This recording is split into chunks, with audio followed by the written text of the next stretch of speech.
Dear God, we thank you that tonight we all can come again to study your words. We know that we cannot understand everything, but we trust in you, and we know that you will help us when we go through all the situation, all the difficult time. Your words will inspire us and help us, guide us through all the difficult situation to trust in you. We thank you for everything. In Jesus' name I pray. Amen. Amen. Okay, tonight we go to chapter 41 on Genesis. Let's see. Chapter 41. You remember that the last week we talked about Joseph explained the dream of two of the officers that the king sent to jail because the king get mad at them. But the real reason is the king need to trust that two person a lot. When the king in doubt, he have to replace them because they are the food tester for the king.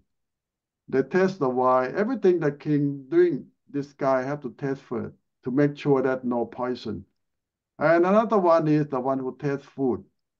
We call him the baker, but in fact, he the one who tests and eat before the king. Somebody said this is a good job because you eat food of the king and even before the king. Well, that's right, but the dangerous is you might die because a lot of people want to kill the king. So they always poison the food. And the food tester is the one who died first. So that two guy who get out of jail, the cupbearer forgot about Joseph and leave him in jail 2 more years. And after 2 more years, the king have a dream. And now the king is so worried because he doesn't understand his dream. But it might be serious because he dreamed about that dream several times. It repeats, it's similar, and his mind cannot rest. So now the butler who offered the king the drink heard about it, and he remembered Joseph now. He said, it's my sin. I forgot about Joseph for 2 years. Now we talk about what sin he made. Well, he did not keep his promise. Joseph held him, but he did not return Joseph's favor for 2 years. Leave Joseph in jail. But now it's about the country. It's about the king. And he just remembered Joseph. Well, to save himself or to save the country or to save the king, that's another question we need to answer. And for Joseph, in that 2 years of waiting, if you were him, how you feel? You help someone and they promise to help you, but for 2 years, they never call, they never show up. They just forget you. And how you feel? Can you still have trust in people? Will you continue helping other people? Just hope that one day they remember you. But Joseph have hope in God, not in the butler. He know that help will come from God, not from any other people. And we talk about the dream of Pharaoh, the king. He saw 7 big fat cows come first, eating, enjoying, and then he saw another 7 grunted, mean that very skinny cow come out and eat the 7 fat big cow. But after eating, the skinny cow still skinny. So where all the thing gone? So this is the first dream. Later on, the king also dreamed about the stock grain, head of grain, because in Egypt they grow a lot of rice and a lot of wheat, a lot of grain. Now the king saw it's very palm, very big, very good harvest. But suddenly another 7 very leaf, skinny, have nothing. And the dream repeats itself. The skinny one eat the fat one, and is still skinny. So this is the dream that bothered the king Pharaoh so much. He wake up and he troubled. He don't know what that means and why it keep repeating in his mind. What dream is about? He know that it's something serious that's going to happen, but he don't know what he need help. And he tried to find help from all his magician or the wise man in Egypt.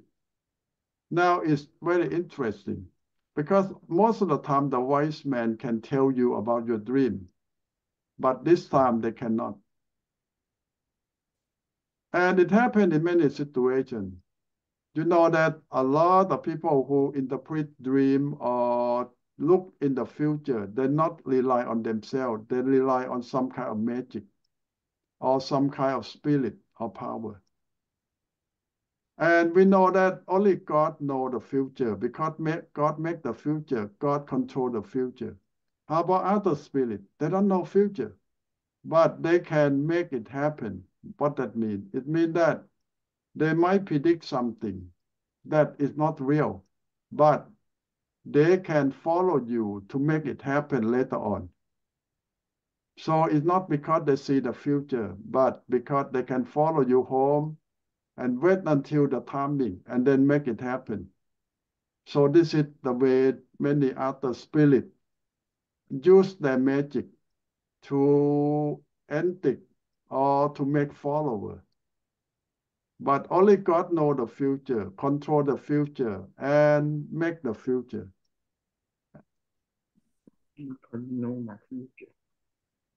Now, the butler tells the king, oh, I remember a Hebrew guy in jail when you sent me to jail, and he is the one who interpret all the meaning, and it come true. The beggar died, but I survived, and he correct.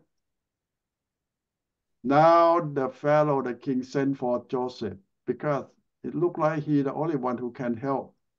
Or the magician or the smart guy in Egypt cannot tell the king. Somebody said that why don't they make it up? Well, if it not come true, the king will chop his head off. So it's not a fun thing to lie to the king. They need to make sure that they know what that means. They cannot guess.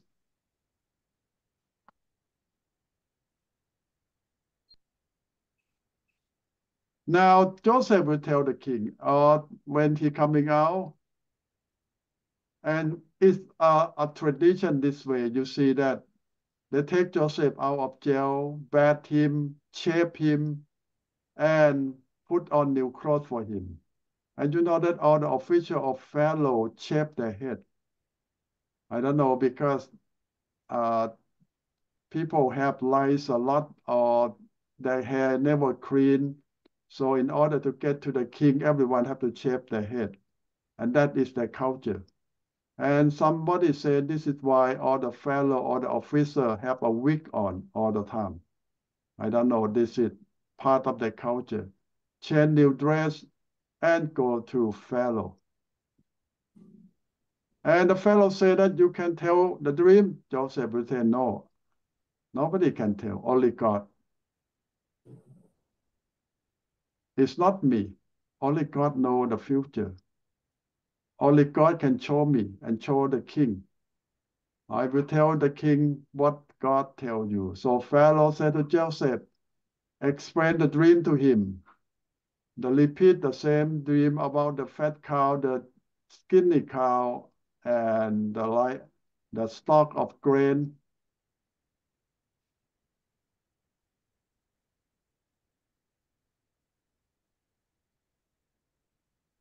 So now when Joseph heard the dream, what he tell?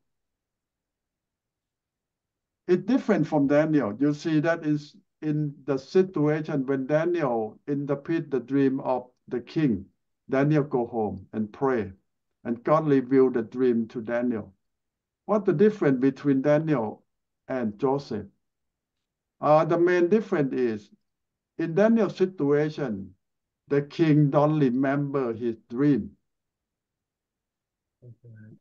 But it bothered the king that he have a bad dream, but he don't remember the dream. So he have nothing to tell Daniel. So Daniel had to go home and ask God, what dream that you put in the king's head and what is the meaning? But here the Pharaoh remembered all the dream. So he can explain to Joseph. And by the wisdom from God, Joseph can see the future. Now this is the good way, the dream. It means that it's not interpreting, it's not tied to predicting what will happen, but it's like Joseph saw the future. When he listened to the Pharaoh, he saw the future, what will happen. And this is like the vision that John see the future in the vision. So this is the best way to explain how Joseph explained the dream to Pharaoh. He saw a vision of what will happen in the future. And he told Pharaoh what I saw from God to show what will happen in the future.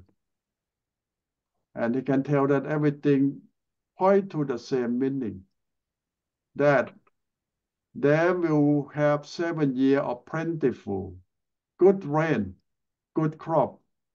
So plenty, have a lot of leftover. After that, they will have 7 years of drought, no rain, no water. And people will not remember the good year because the 7 years of drought is so bad. And all people get poor. And it will happen soon. Now this is serious thing. This thing will happen soon. But the good thing is the plentiful year will happen first. So why worry about it? It is going to have a good 7 year, good year. So enjoy the 7 years and wait for the bad year that will come after that. But Joseph will remind the king, if you not prepare for the future, you got to wait 7 years of plentiful. And when the hard year come, you won't survive. You need to prepare for the future that's coming, even if it's 7 years from now. And you enjoy the 7 years of plentiful now. But if you're not prepared for the future, disaster will happen to the whole country. And Joseph told the king, oh, this thing is serious. You need to appoint some wise man, someone who know everything, who prepare and plan everything for the future, for the country, and not just for Egypt. The whole world will come to Egypt to survive.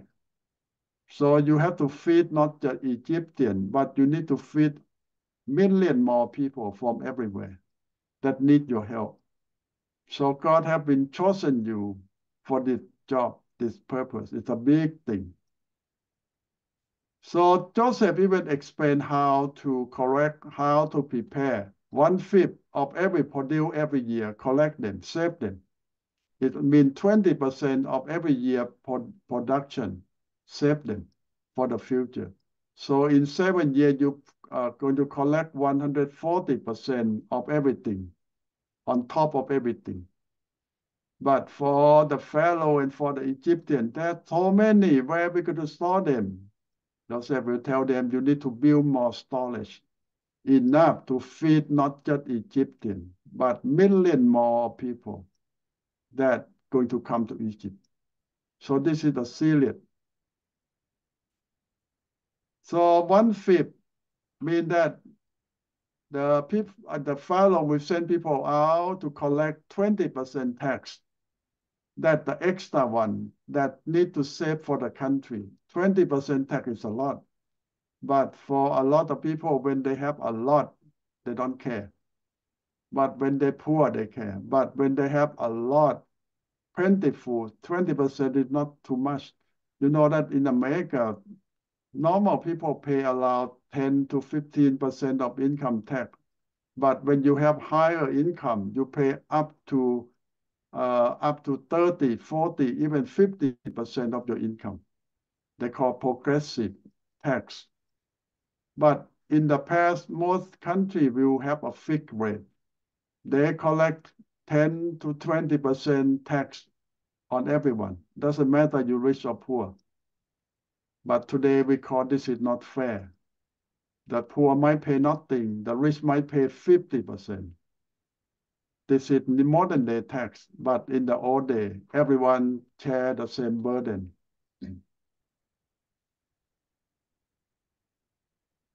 So the advice pleased the king, and the king see that nobody know the future like Joseph, and God give him the wisdom. So Pharaoh offered Joseph a job. I appoint you to be the one who take care of all this project for the future of Egypt. 7 years of plentiful, 7 years of drought. So it's 14-year job at least. Joseph got a job. If you were Joseph, will you take the job? This is the way to get out of jail and to be big, to be important person.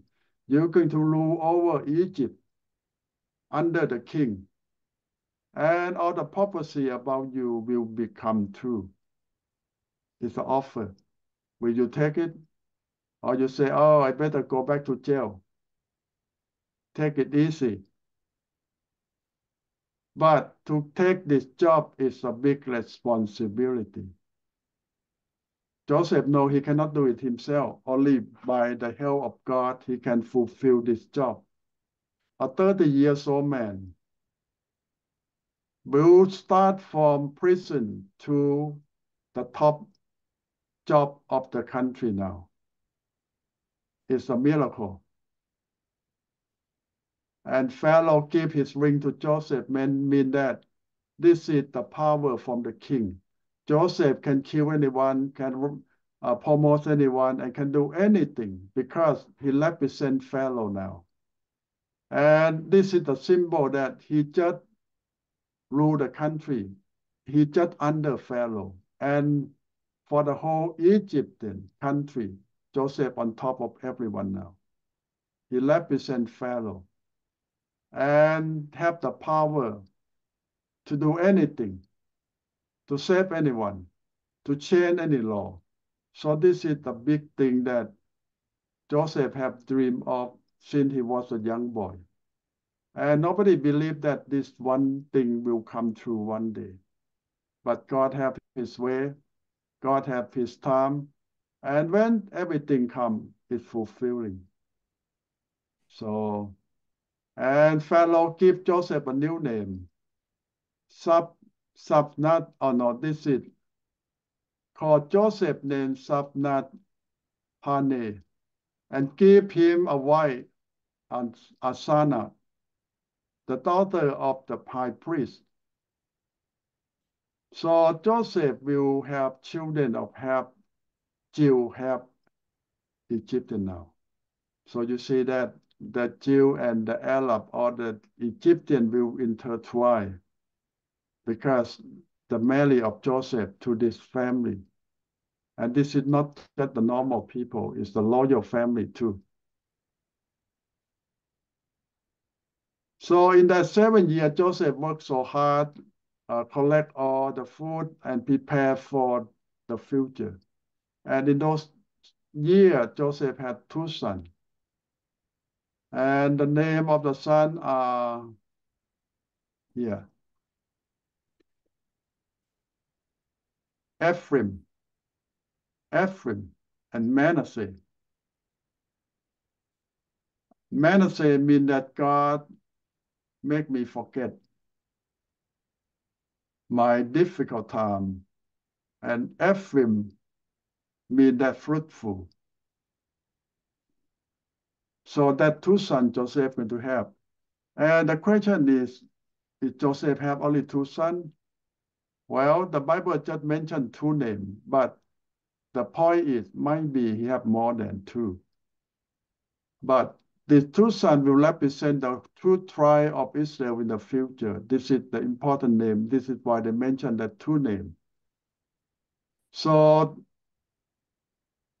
the rest of the children might not have name. I mean this, that, because in the future, Joseph's son will represent two tribes. You know that Joseph supposed to be one tribe Joseph, but because of the honor that Jacob going to give to Joseph, two of his sons going to be two tribes, mean Ephraim and Manasseh. This is grandson, this is not son. But to represent Joseph have double blessing, double name. One son represents two tribes of Israel, tribe of Joseph. So we believe that Joseph might have many more sons and daughters, but they not represent the tribe of Israel. They just go under their brother name, Ephraim or Manasseh. That's all. Now the draft will go all over, mean that all Palestine or that area.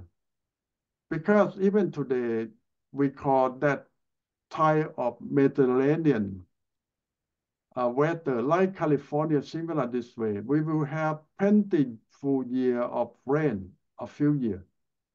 We call El Nino. And after that, we will have drought for a few years.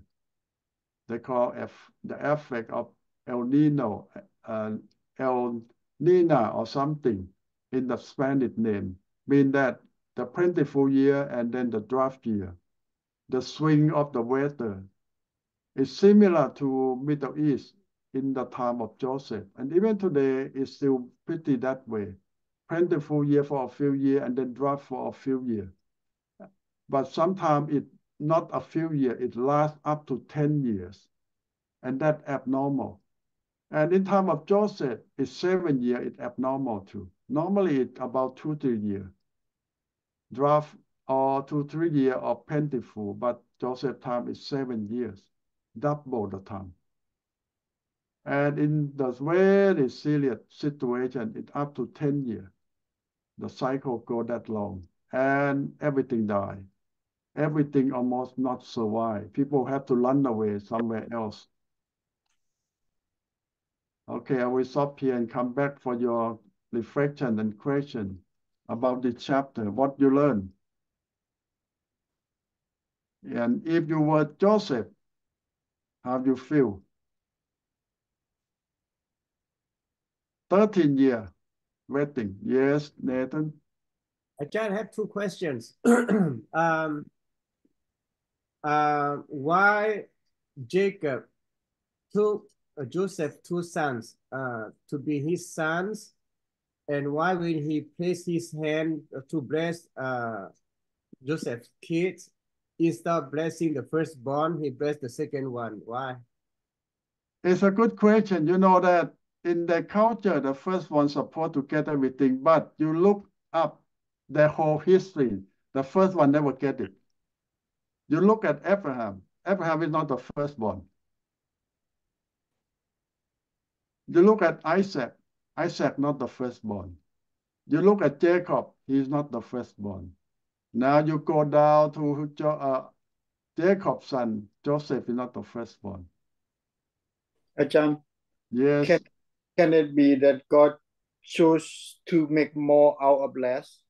Like during the time that the angel rebelling against God and God cast the angel down, and now he create man, which just have less power than angel, but so that way they depend on God more, supposedly. Yeah, you see, the title of firstborn, it come with your birth, and people don't earn it, and people don't care much because they say, I born with it. But you see that all the people God chosen, they earn in some way. It's difficult to explain. You look at David. David is the youngest son. You look at Samuel waiting. One by one pass by, and God said, no, don't look at them. They are not chosen one. I think that God want to be praised, because instead of get the great one, he get the least of it, and then God can make the least the most out of the least.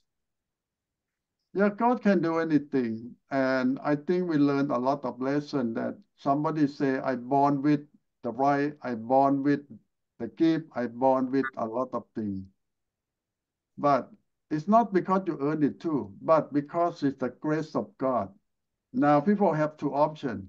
I born with it or I earn it, but God comes with the third option. It's by grace alone. It's not you born with it and not because you earn it, but the third option is by the grace of God. Amen. Amen. So, I have one question. Ajahn, you asking that if we like in Joseph's day, what can we do? So I looking on Joseph's life, God used him before he trained him, and applied to our lives right now. Whoever have this kind of situation in hard time, that means God in process to use that person and train that person to be stronger. And why that butler forgot about 2 years, don't tell the king to release Joseph about that. So and that's why I think that God give the king a dream, and for no one can interpret, and then remind the butler to refresh his mind and thinking about Joseph, so release Joseph out from the jail. So I think that's why it's a 2 year he's still staying there in the jail. So I think that is because God gave the king a dream. In Well, God's timing, yeah. what? I think it's everything is in God's timing. Yes. You know that if the butler tell the king early, the king don't need Joseph at that time. So it might be no use, because why you spare the slave who already in jail? You don't need him. And in some situation, if the butler find a way to help Joseph get out of jail, you know what will happen? Joseph might return home.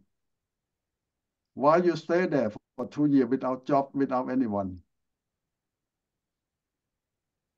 Cannot find Joseph anymore. Huh? Yeah, so you have to be in jail and waiting.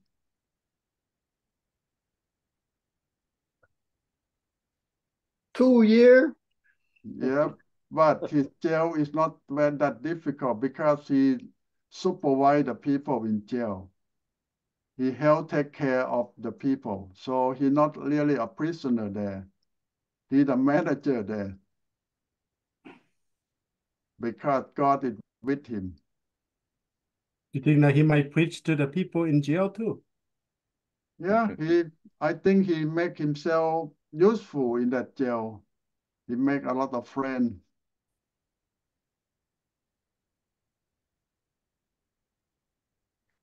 I have one more question. Yes.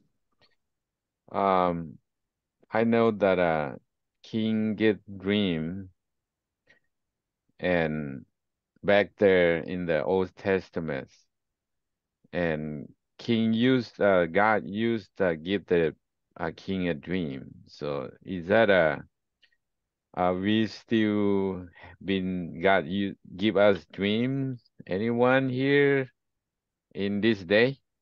I believe so. But be very cautious. 99.99% of your dream are not from God. It's just because you eat too much or think too much. Rarely any of your dream come from God.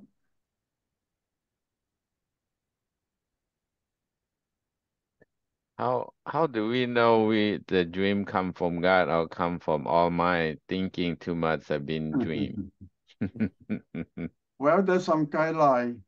If it's from God, your mind, your heart will keep telling you, and it keep coming back, repeating itself all the time. And a lot of time it's the answer of your prayer, or someone pray for you.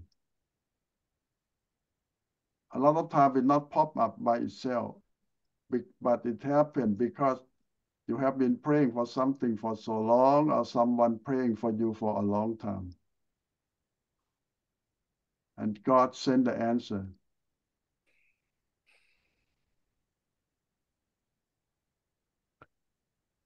So my next question is, why God don't use Joseph in his own land, home country, and he sent Joseph over there in Egypt In to those use him over days, there? Egypt is compared to America today, and Canaan is compared to Thailand or Laos. So Egypt is a superpower, the richest and most modern than any country. So that because that different situation that Egypt can save the world, not Canaan.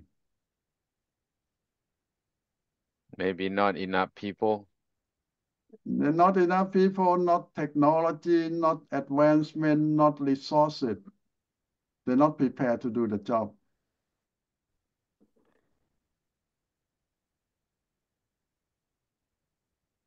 If God send you back to Laos and try to save the world, I think you're going to have a hard time.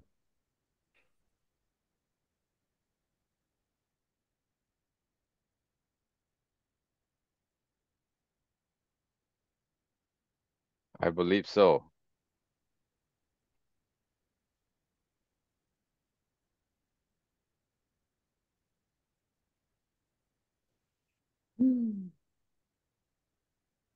That's all I have, Ajahn. Okay, thank you. Anyone else before we go back to another chapter? Okay. Interestingly, Joseph doesn't deny of having Egypt wife. Yeah, because it's a gift from the king.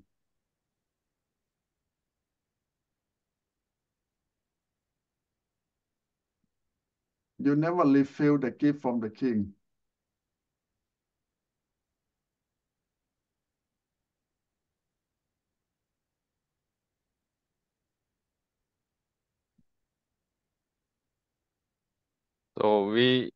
So they have two trials from the Egypt. Yeah. It's not like Israelites, but they have two trials from the Egypt. Well, So that's amazing. You look at the 12 sons of Jacob. It comes from 4 mothers.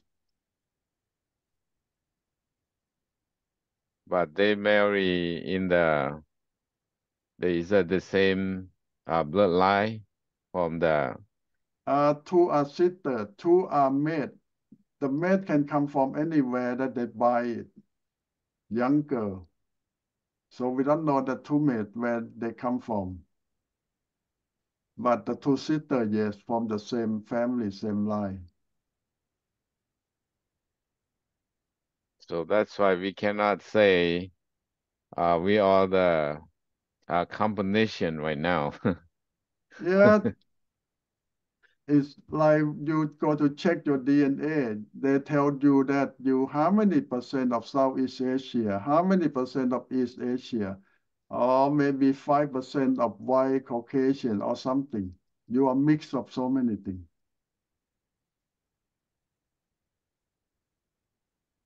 I don't know how much now you can pay for that checking.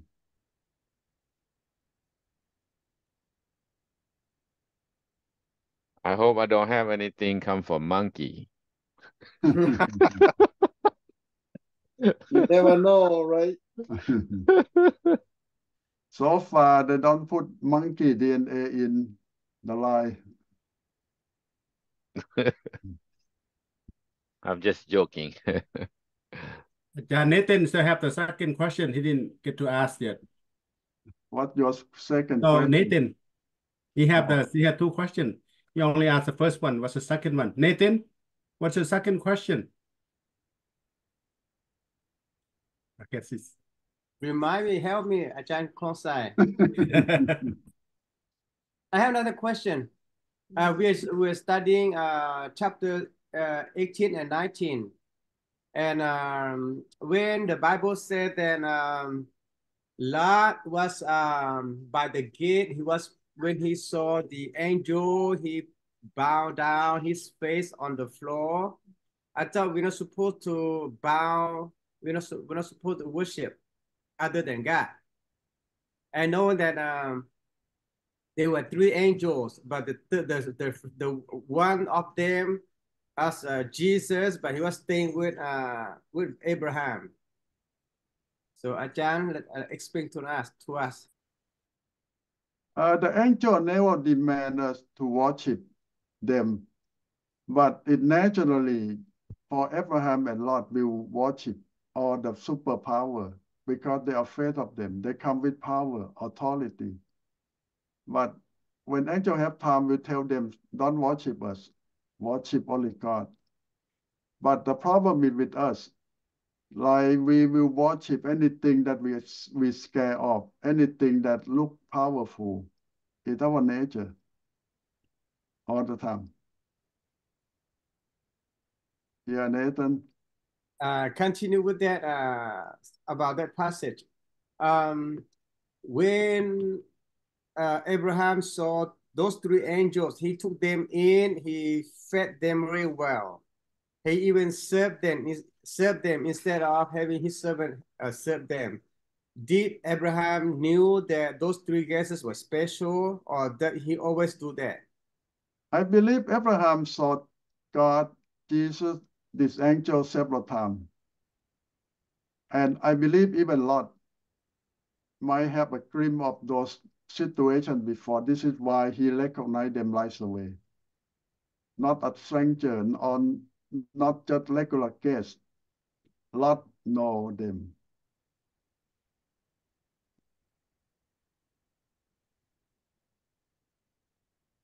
That's a good question, Nathan. Thank you. I believe you saw angel once, you will never forget. Ajahn, I think I saw angel. My story was when I was in Oregon, I was managing one of the gas stations, and it was snowing really badly. So I had to go home. It took me about normally 45 minutes from gas station to my house. I put my little car, somehow it just threw me to the ditch. I'm kind of, wow, man, I'm in big trouble. It's about 8:30 in the evening. Oh. In the big trouble. And somehow, maybe about after 10 minutes, one pickup truck came. He said, do you need help? I said, surely, yeah, I need help. So he turned around, he just pulled me out. He took off. I'm kind of, oh, I think this is one of my customers, but I never saw my customer. I never saw that guy. Well, God sent angel to save you. But you don't worship the angel, right? No. You worship God who sent the angel. I believe that we might encounter angels sometime in our lifetime. We just don't realize it. Angels come in so many form and shape.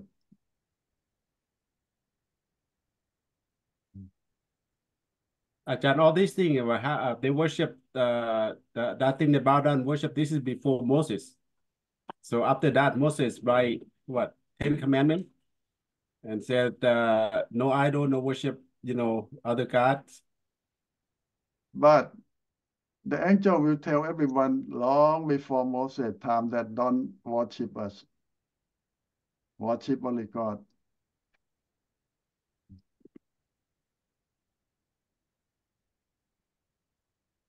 Okay, let's go to another chapter. Let's see. 42. Now we go back to Canaan, where Joseph and his family there. And the suffering go there too, because it not rain there. And now they have problem because all the frog need grass to eat. And all the men need grain. They grow some, but now they cannot because they need rain. They need water. And he heard that people go to Egypt to buy grain there. You know that Egypt have a better land than Palestine because they always have big river. Even no rain, the river always run. And people can grow all the grain on the riverside. The Nile River is a long, get big always there. Now Jacob told his son, go to Egypt so we can get some grain, so we can survive. Now the son go. And Jacob told his son that why you look at one another in the sense that nobody do anything. Nobody care much to save the flock. Now you go back to to Jacob. Jacob worry a lot about his flock or his family. It looked like that he the only one who take care of everything, while most of the son doesn't care much or take it easy. And Jacob is the one who supervise them all the time. I don't know, he overprotective or he overrun. Even now, he almost in his 80, 90 years old now. And a good question is, when should you step down some and let some of your sons step up, more responsibility? What age is a good age? It's difficult to say, depend on culture, situation.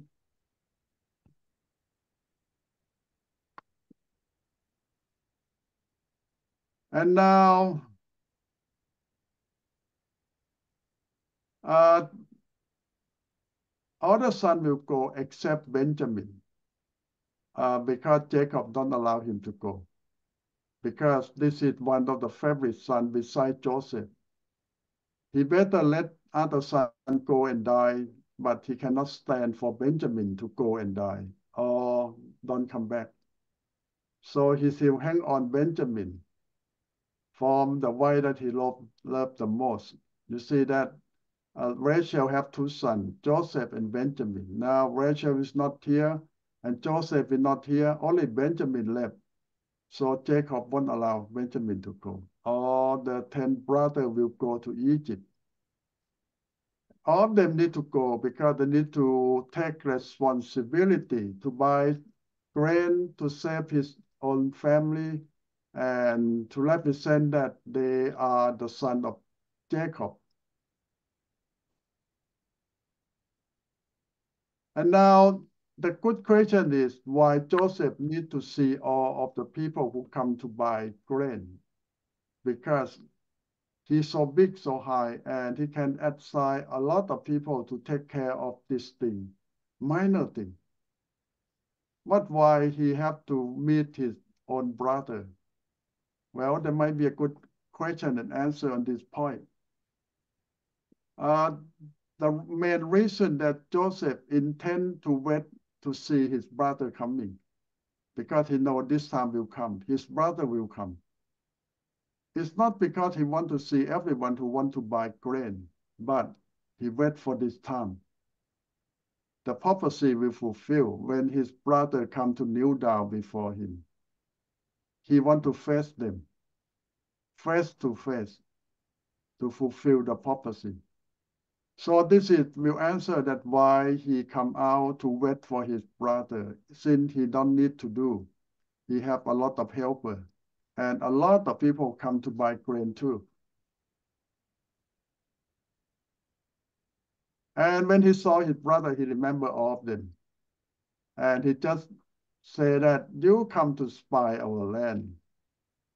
And the brother will get so scared and say, no, we are not.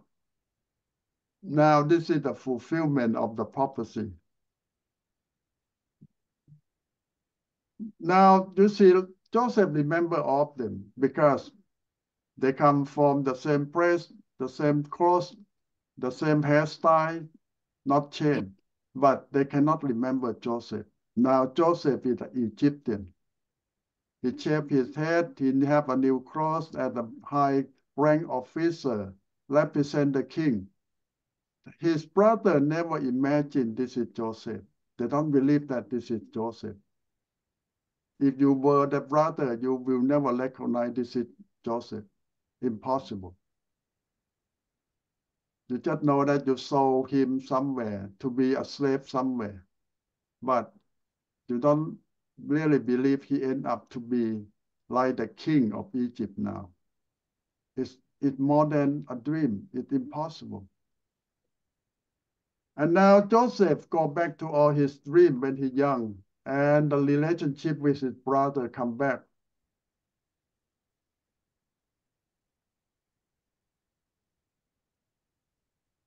And all things come back. And Joseph investigate him.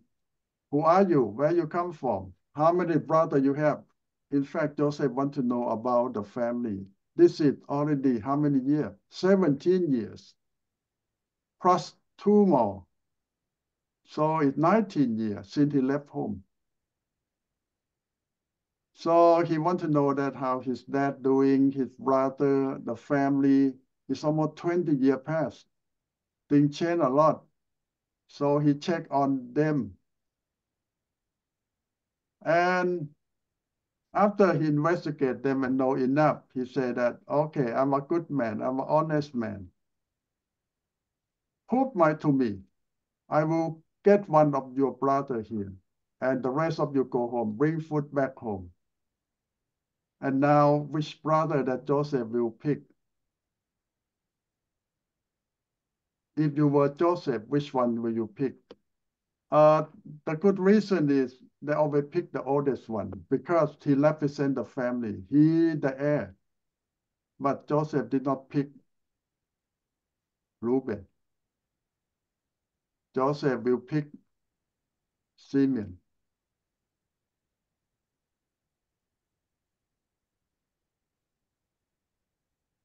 And Joseph tell them to put all the grain in all the bag, put the money back in all every bag. And we can discuss more why Joseph picked Simeon. Number 2, not number 1. Number 2 son. There are a lot of theory going on that why Simeon was picked instead of Reuben. And the brother go back home with sad heart. Now they lost another brother. And they don't know what to tell dad, what will happen next. Joseph give them all the money. When they open the bag on the way, they got scared. Why money come back? They even afraid that Joseph make a trick on them, want to get all of them to be his slave. And they're so scared. They don't know that this trick that they do with their own brother come back to haunt them now. So they go back home, tell dad what happened. If you were Jacob, how you feel. Now another son disappeared. You lost another son now. What will you do? Son number 2 and son number 11 now gone. And the brother themselves is not so happy. They're so sad, they're so mad, they're so confused that why all this thing happened to them in the same time. There's a purpose for this. Well, they try to find the answer. What will happen next when they go back to their home to see their father, how they explain to dad what happened and why it happened this way. They just think that they go to buy food, but turn out that they lost more. They get all the food they need, but they lost their brother, another one. Is it worth it?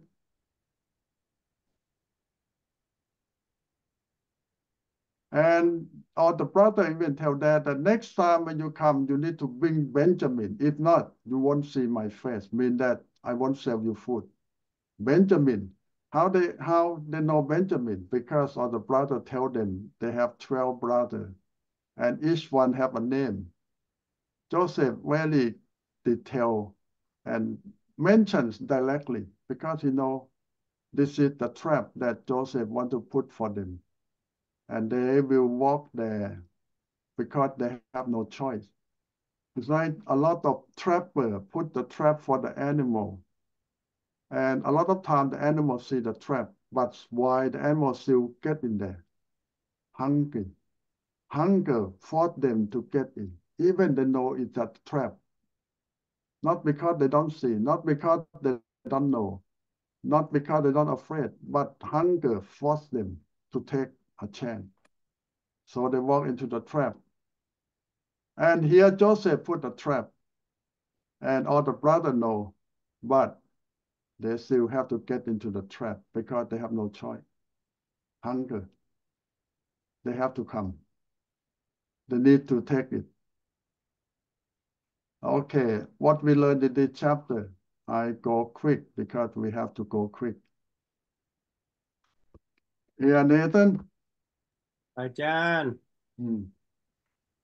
why Joseph do that to his dad, knowing that supposedly his dad lost him, Joseph. Now he is asking to see his brother to bring his younger son, his younger brother, knowing that by taking Benjamin to with them, his dad would die because There is a good option to answer this question. Joseph know that his dad cannot protect him, and he know that his dad cannot protect Benjamin too. He know what happened to him, and he know that the worst thing will happen to Benjamin too, sooner or later. So Joseph know that only him can protect Benjamin. This is why he tried to take Benjamin under his protection as soon as possible. You believe that the other brother tried to kill Benjamin too? If they had a chance. Probably not. I Because did. he don't make a dream or make anything significant. Not like Joseph. But Jacob showed his favorite on Benjamin every day. And that's enough for the brother to kill Benjamin. Yeah, I didn't think about that one. Yeah, that makes sense, Ajahn. Thank you. Yeah. Joseph loved his dad. He know that his dad will die soon, but his brother go to suffer. That only him can protect his brother now.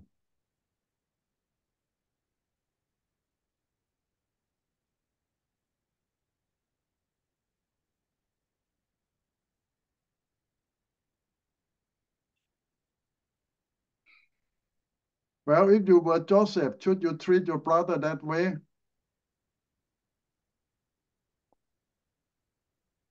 Ajahn, what goes around comes around. I think he don't mean any bad to their brother.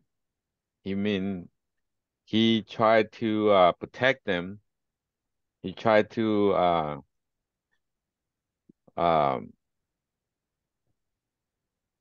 give them support what they need. Yeah, he showed that if he want to take revenge, he put all of them in jail now. Yeah. But he sent them back home with all the food, with all the money.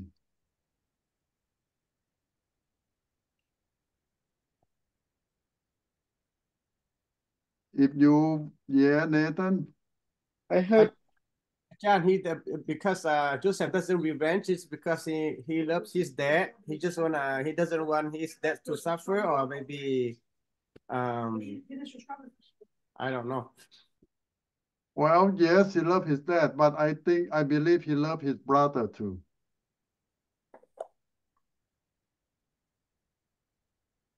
Yeah, Chris, you have something? I heard that some people said that Joseph proved himself to be their brother by showing the circumcision. What that mean? Well, Jewish circumcised, right? Yeah. That's how Joseph proved to his brother that he's Joseph. Oh, I don't see it say anywhere in the Bible. no. You know that Egyptian have circumcision too. Oh, they do? Yeah. Yeah, Nathan. Egyptians, Arab people too, they do circumcision too. Yeah. Even before the Jew, some of them.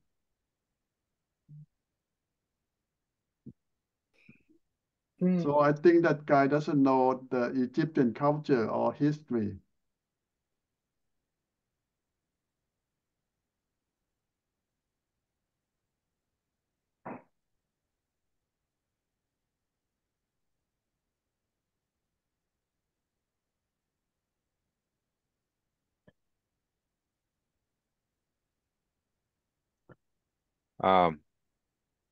One thing I've been learning today that on this chapter is that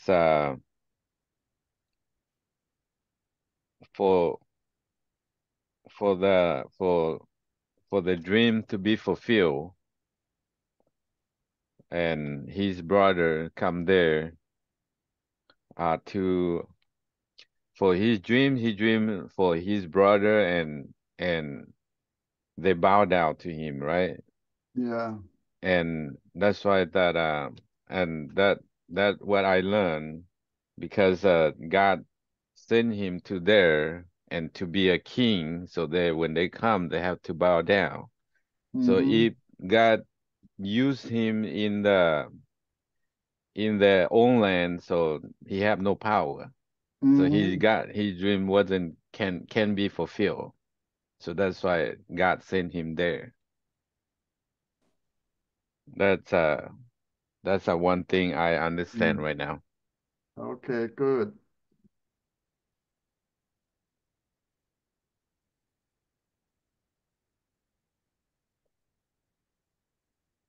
Okay, let's move on. Chapter 43.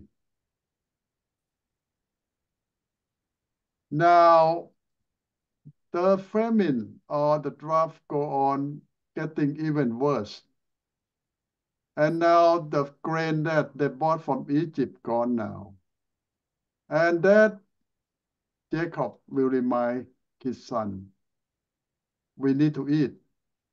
And all the grain is gone. What we can do? Well, the only option is go back to Egypt, buy more food. And or the brothers will tell dad that, no, we cannot go unless Benjamin go with us. And that reluctant because he afraid he will lose Benjamin. He already lost two sons, Simeon, Joseph, and now Benjamin. Will he take a chance? Well, no choice. If you want to eat, you need to let Benjamin go with us. Now Jacob complained, why you tell them about Benjamin?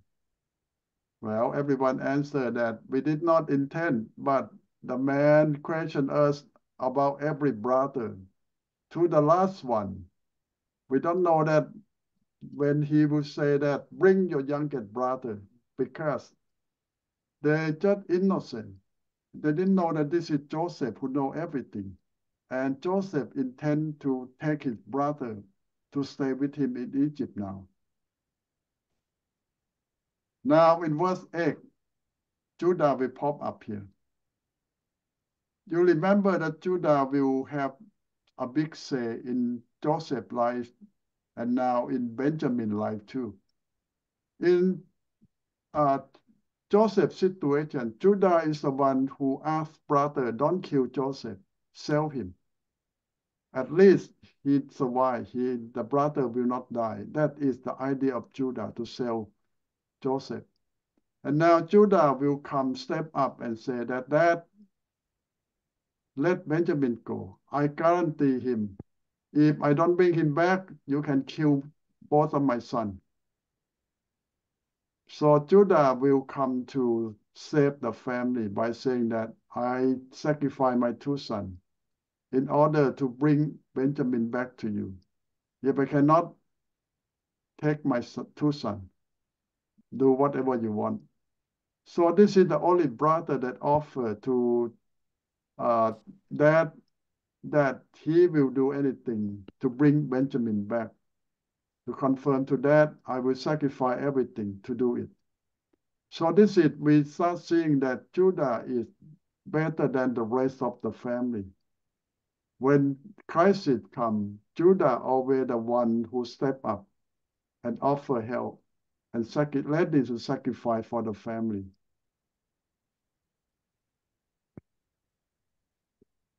Why no other brother will offer anything to that? So Jacob feel better that at least a son will do everything to protect Benjamin. So he said, okay, if that's no choice, I have to let Benjamin go, but be careful.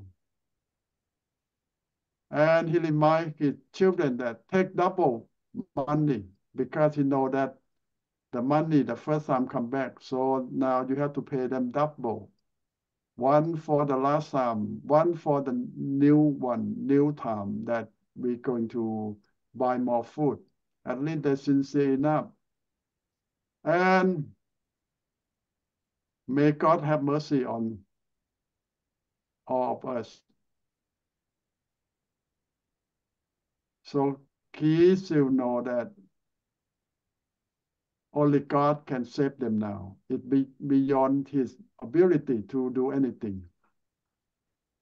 And Jacob also offered some present to Joseph, like all the produce of the land, all the good stuff. And he hoped that more present will make him more fairly. So they took Benjamin and everyone go on the way.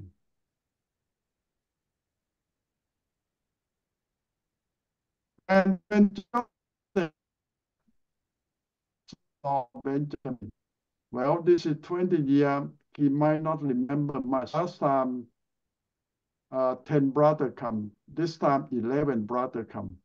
And the youngest one is Benjamin, he know for sure. And I might think he might remember his younger brother. So he tell his servant that they're going to eat with me today. Prepare all the food. And Joseph going to eat with them. Well, this is the welcome party for Benjamin. But they didn't know that why Joseph treat them so well this time.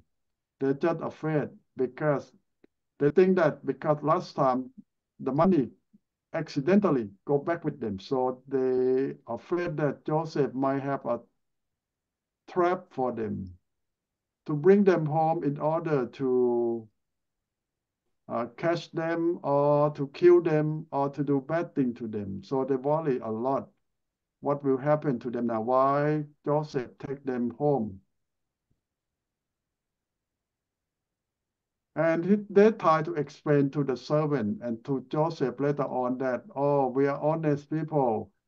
We found the money in our bag. We bring all of them back and we bring double money to buy more food from you. We're not cheating you and we are sincere family. But the servant said, don't worry. Your God treat you well. We did not expect you to bring a double money or anything. So this chapter is about from the older to the young kid. It surprised them. How Joseph know that who they are, where they're supposed to sit. Well, they just think that Joseph is the prophet. He know everything. But they didn't realize that this is Joseph. You see that after this is second time, they still never believe that this is Joseph. And when they sit, everyone sit in different table because the Egyptian won't sit with the Gentile. And Joseph is the head, the master, don't sit with their people too. So everyone have their own table, or the brothers sit in their own table too. And might be surprised that the food might not be the same too.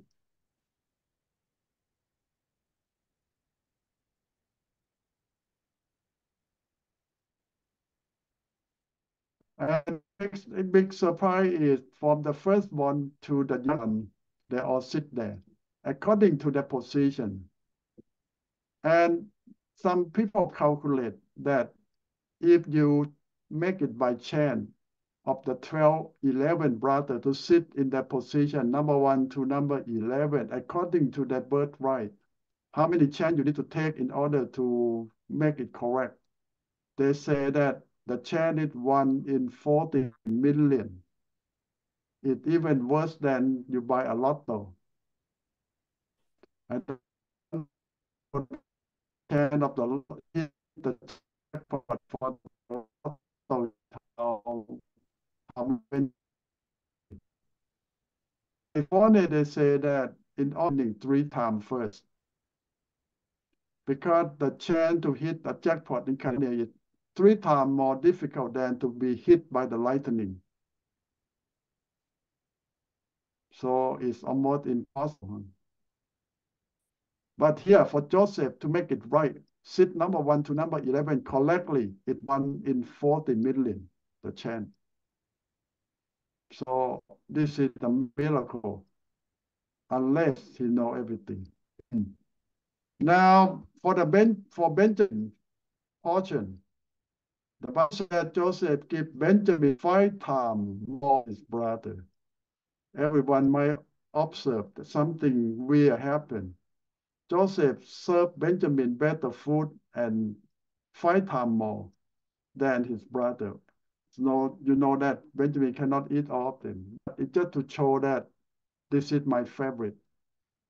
This is why he get the most attention, to show that the servant will stand by Benjamin and keep serving him 5 times more food and better food than the rest of the brothers in the whole dinner.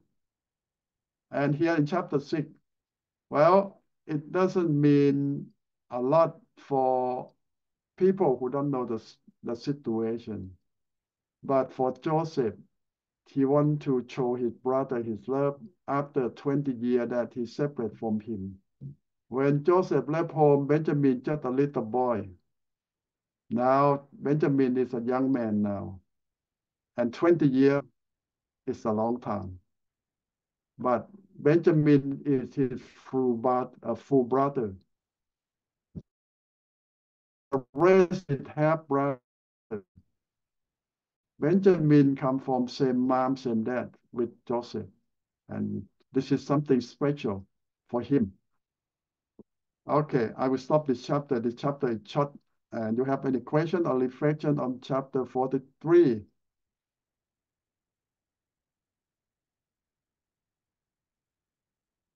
What you see, especially in the chapter?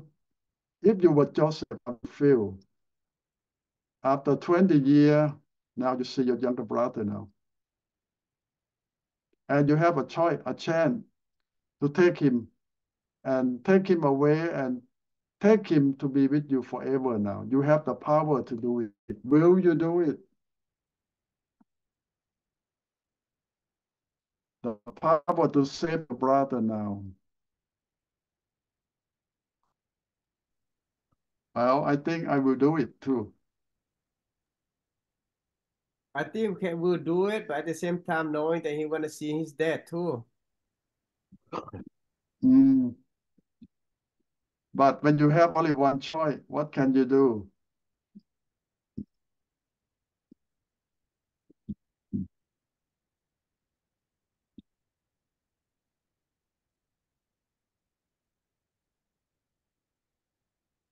Well, if you have the best choice is bring dad and brother to be with you.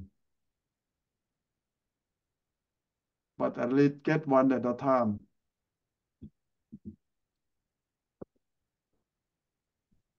Now you have a chance to save your brother. Yeah. อาจารย์ I think you need to refresh your internet because somehow you are broken.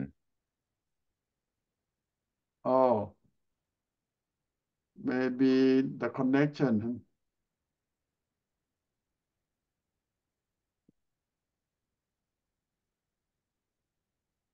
Yeah, if you can do one at a time, this might be the chance. Save your brother first and then save dad. You might not have a chance again.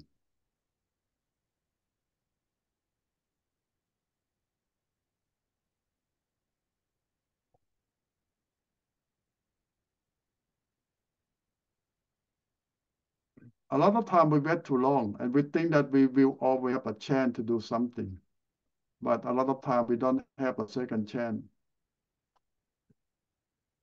to do good thing. When we have a chance, a lot of time we have to do it.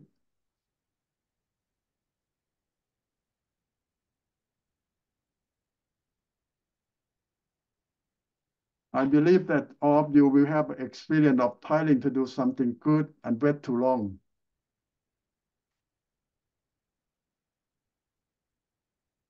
Until it's too late. Yeah, Yeah, you're right, Achan. Sometimes you wanna do good, you take a long time to think about it, plan everything. By the time you get ready, it's too late. Or sometimes you jump too fast and you make big mistake too.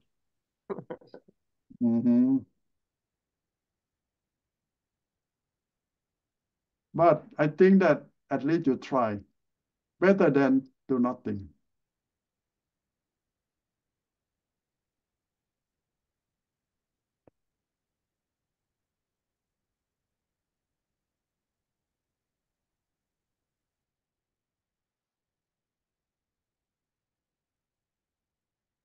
Well, if you try and you fail and you never try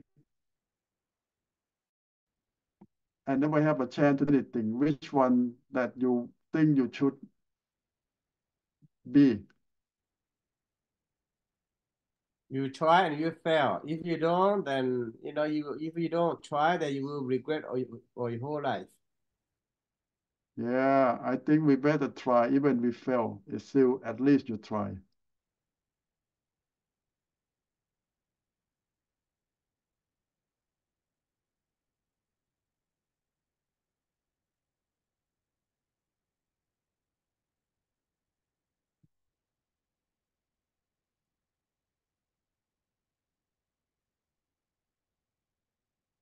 Okay.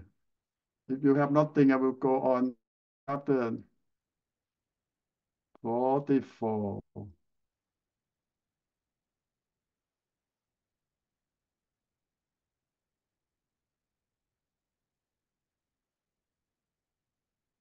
Now he will do the same thing again.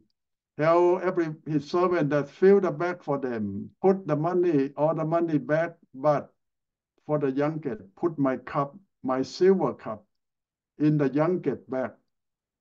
Why? Because this is the plan that he tried to get his young brother to stay with him. By accusing him that the young Benjamin stole the cup, and he can have Benjamin with him now. So the servant do the same thing. He sent them out, Benjamin back. And when they go out, when they're on their way back, he sent his servant after them and accusing them that they stole Joseph's cup. This is the cup Joseph used to do a prophecy. So They found the cup in Benjamin's sack. Now, the servant said that this one had to go back to be our slave. Go home. Now, this is the choice. If you were all the brother, you have a chance to go home. See, should you? But this is some change. All the brother decide to go back to Joseph. Nobody take a chance to go home and left Benjamin there. At least we say that the brother learned a lesson now. You cannot just dump one of your brother and save yourself. You need to go together and suffer together as a family now. So this is a big change you have seen here in that family. They lost their brother once, and now they don't want to lose another brother. And they know this time that dad will die for sure if they lose Benjamin. So I think nobody dare to go back home alone without Benjamin. So everyone decided that we have to go back to Egypt to save our brother. All of us have to be slaves there. We cannot go home without Benjamin now. So this is the first time the brothers stick together as a family and try to save one another, not just save themselves, himself or herself now. We're going to survive together, or we're going to suffer together. This is a big change in this family. Everyone voluntarily go back to Egypt to save Benjamin. And all of them beg Joseph. And they don't want to go. They want to be there to help Benjamin. And Joseph just keeps saying that you steal my cup. But Joseph said, all of you can go home. Just the one who stole my cup have to stay. Now, in verse 16, 17, Judah will step out again. What he offered. Judah will offer that I volunteer to be your slave. Send the young man away. You get me, I volunteer to be your slave in his praise. So this is something so special. Among all the brothers, Judah still step out and offer himself to take praise with Benjamin. How many brothers will do that? I sacrifice my life to be your slave, but let my young brother go home. Only Judah said that. Because if I go home without Benjamin, I guarantee to that my two sons will die. Praise that. Because Judah promised to that Benjamin had to go home. So this is big thing. You were Joseph, how you feel? This is the first time he saw his brother love one another enough to sacrifice to save another. It's different from 20 years ago when they saw Joseph. But this time they tried to save Benjamin.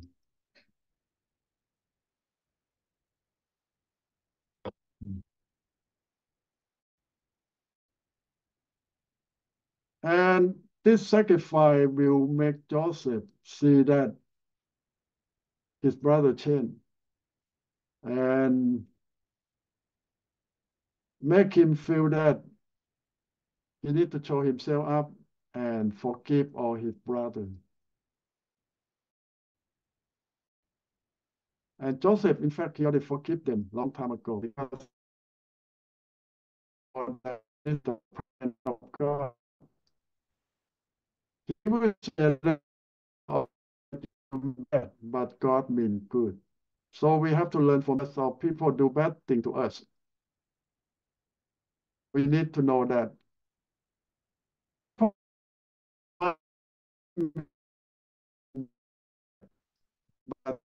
God intends for good. God in control of every situation. And God can make bad situation to be a good thing.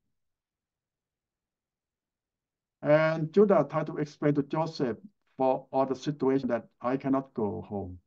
I promise that I have to be here, but let my young brother go home. I'm going to be your slave. Take his place. Take me. So in the end, Joseph will show himself up to his brother because he cannot stand anymore.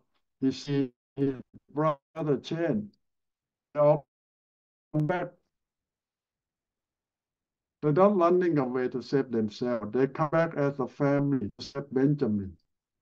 And Judah even offered himself to be slave for the sake of Benjamin. And I believe or the gesture that show that they did not run away, mean that the 11, the 10 of them come back. If Joseph want all of them, they will stay. They won't leave Benjamin here. They will stay. So this is the big change that happened in this family now. Okay, how you feel about that? This is a good chapter. Or the brother change now. They become a real family now. They care for one another, and they even sacrifice themselves to save one another.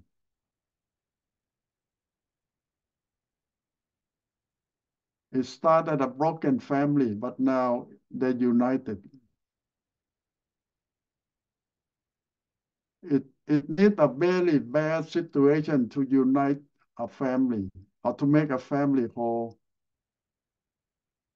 If in good time, you might not see a family get together to save one another, but in bad time.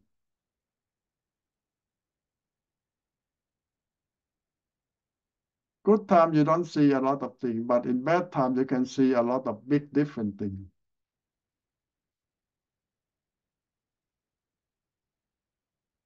A family will survive or will not survive because of the member in the family will do something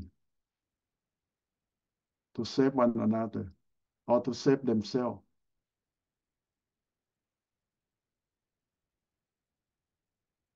It needs to start somewhere.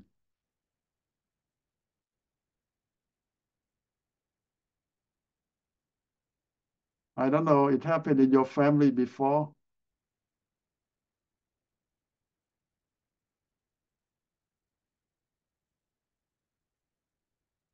Yeah, Nathan. John, I noticed that when you have a big family that fight among themselves, but if somebody from outsider, somebody want to fight them, they'll gang up together and fight outsider. Well, that's a good thing. They say that Chinese people is that problem.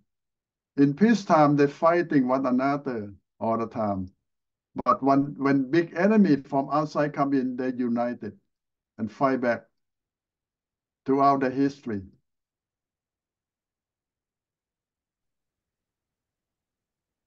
It's happening in Laos.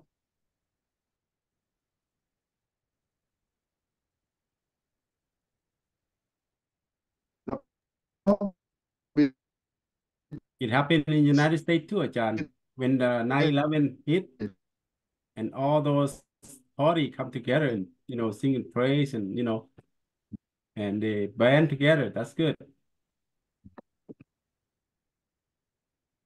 Yeah. The spirit of a family. In order to survive, we need to get together in bad time. And it's good even in good time.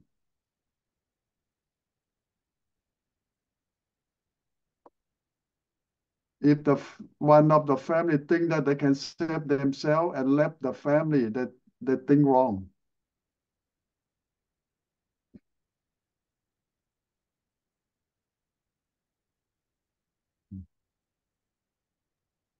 John, I thing, have yes, one brother yeah. sold to the Thailand, but it doesn't have, nothing happened until now. Not the same as like Joseph. I have one brother in Thailand. That Oh, been long time. That's my adopted brother. He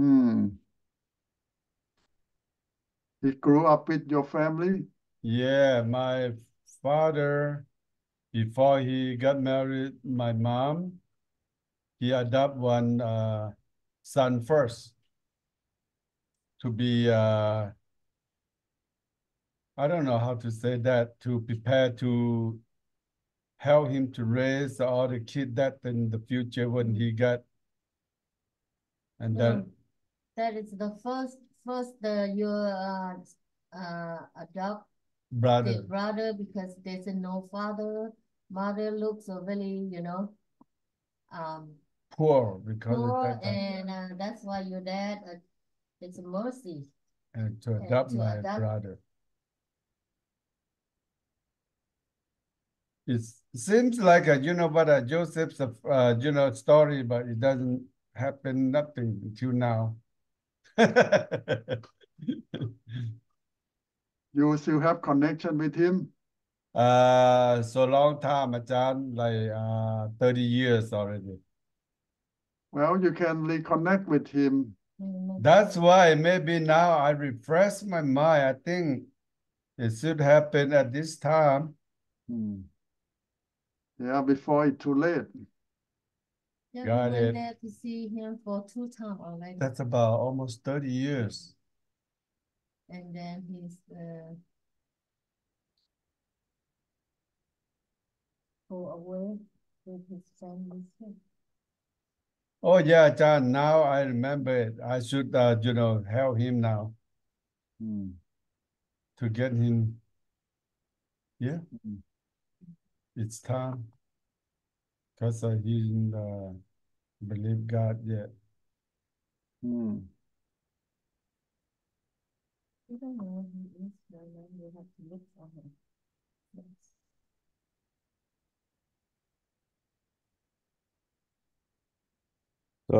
So Ajahn, that said the in here it said Egyptian cannot eating with Hebrews. What is that? Why do they? Because of their religion. Oh, okay.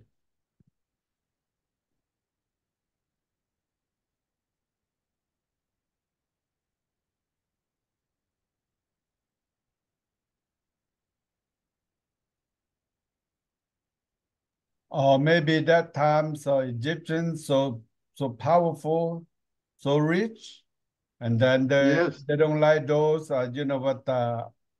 outsider. Yeah, in that 5,000 years old, Egyptian is the superpower of the world. You see that they build a pyramid Mm-hmm. and they have all the technology.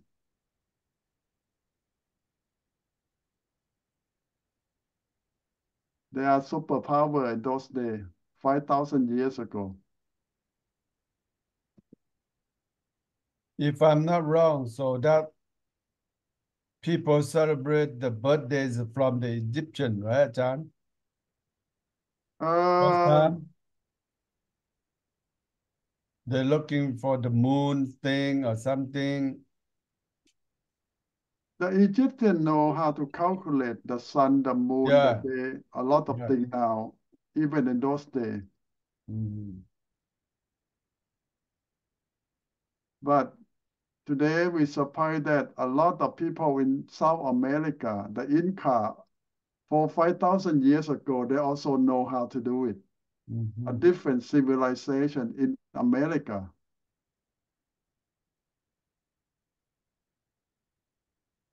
And they also built pyramid too in South America, Central America.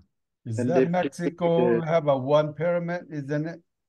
Oh yeah, many pyramid in Mexico too. Mm-hmm. The surprise thing is why they build the same kind of pyramid in different parts of the world. So, John, do you know a little bit about that? Why they do that? Oh, many theories. Some say the alien teach them. Yeah, maybe that's I heard. If I'm not wrong, yeah, I believe that's the first one I know. So maybe that's the alien's symbol. What? Don't laugh about alien idea because God made the universe and our world is just a little thing in the universe. There might be a lot more outside there.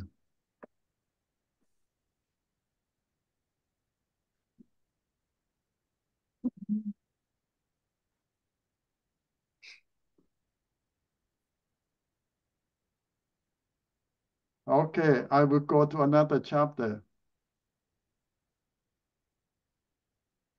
Chapter 45. Chapter 45 will start with Joseph now cannot control himself. He cried and tell all his servants to get out. And he told his brother, I am Joseph, your brother. But don't be afraid. Now all the brothers in shock. They don't believe that this is Joseph. Why? They never have any idea. They thought that Joseph still a slave or already dead. And the slave in those days don't live 20 years after you become slave because they use you as animal. Most of the slave will die in 10 years or less. But this is 20 years, and Joseph become like a king in Egypt. They don't believe that. They're just in shock. But Joseph confirmed to them, I am Joseph. Well, like Chris said that, his theory or his friend said that Joseph need to prove his circumcision to them, but I don't think that is the case. I don't think that necessarily. No. Like kind of crazy. Yeah, because he think that only the Jew have circumcision, but in fact, no. In those days, a lot of culture have circumcision too. And also because of their religious belief, and some mainly because of their religion belief too. And the Jew have the covenant with God with circumcision, and many other culture have circumcision because of their religion belief too. So different thing. But I think Joseph can prove to his brother by other thing about he speak Hebrew with them and talk about his family, his dad, everything. And many other things might prove himself to brother. But the fact is, Joseph is almost like the king of Egypt. It's unbelievable. But Joseph remind them about his dream. It come true now. All of them come to kneel down, bow down before Joseph. Even in the future, dad and mom too will do. Because Joseph represents the king, like the king of Egypt now. And because of his position, even his parents need to kneel down before him. We have a question that you ever seen a Thai-Lao dad, mom kneel down before son? A little boy. Yes. When the little boy become a monk, even his mom, his dad, or his grandparents will kneel down before him because of his position as a monk. And here Joseph, his dad, his mom, his brother have to kneel down before him because he represents Pharaoh. He have authority from Pharaoh to rule over the country, his position. And the dream come true. And Joseph told his brother, come near me. Don't be afraid of me. And go home. There's still 5 more years of drought. This is just 2 years. And the situation will get worse and worse every year. Go back home, bring your family, bring my dad here. You need to live in Egypt. If not, you won't survive the drought or the hard time, that's still 5 more years. You cannot keep back and forth to buy a little food. Your animal will won't survive, and your family will barely survive these 5 years.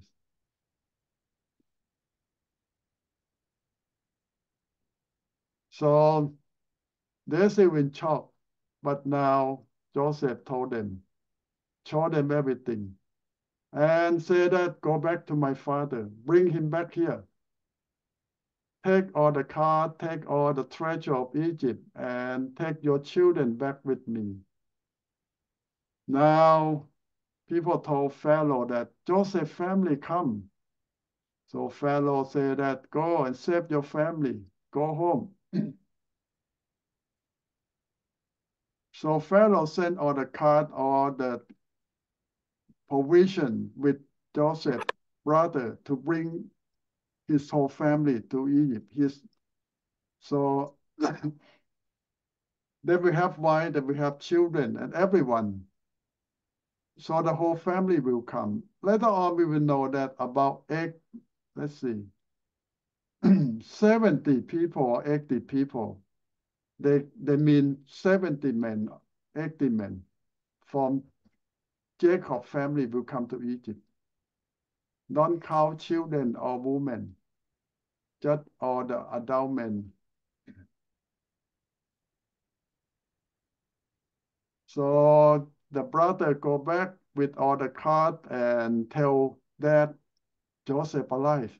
Now, if you were Jacob, will you believe the news? 20 years, you believe that Joseph already dead. Now, the news comes that Joseph is alive and king in Egypt. You don't believe it. It's like a big dream, but it becomes true. Joseph's alive. Well, this is more than imagination. It's more than you can believe. But this is the plan of God, and God make it happen. Even we don't believe that it can be possible, but God make it happen and save everything, everyone until this time. Well, it's a happy ending. But the one who suffered the most might be not Jacob, but Joseph, because he know all the truth, and he have to wait for that long. That just think that Joseph is dead, and that already closure mean that give up 20 years ago. But Joseph lived with that dream for 20 years. Every day, he wait for the time that thing will fulfill, waiting for the deliverance from God to save him and his family. Well, when you know too much, you might suffer the most. But when you don't know anything, you don't suffer that much. So do you want to know everything or just know enough? Or don't want to know anything? I don't want to know anything, John. I don't want to see the news about almost 20 years. No TV, no nothing. I have TV, but never turn it on. Maybe 2-3 months, maybe not even one. You know that I have a major in college. My major is news. And our motto is, good news is not a news. All the news is bad news. It is true. Good news don't sell, bad news sell.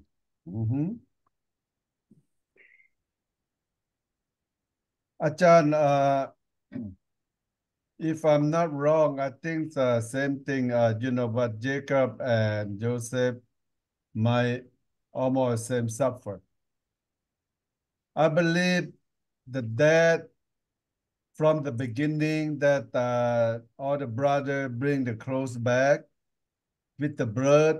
I'm thinking that dad know that not that proof much, and then he might thinking the son is still alive or somewhere.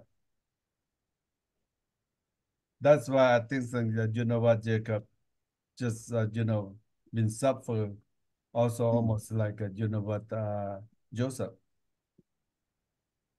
Yeah, we believe that suffer in his mind, his thinking every day. Because That's he why I not was thinking he might see his son someday. That's what I believe, something like that. well, if he believe in God, he will see his son one day in heaven. Yeah, But in that this is world, the 100% already. What's still thinking? Thinking in the thinking about for the real one, for not the in the future.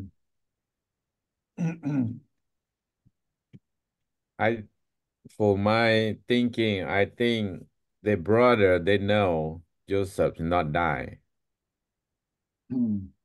Yeah, because they already know because they sold them to the slave over the Egypt. And they know they not die.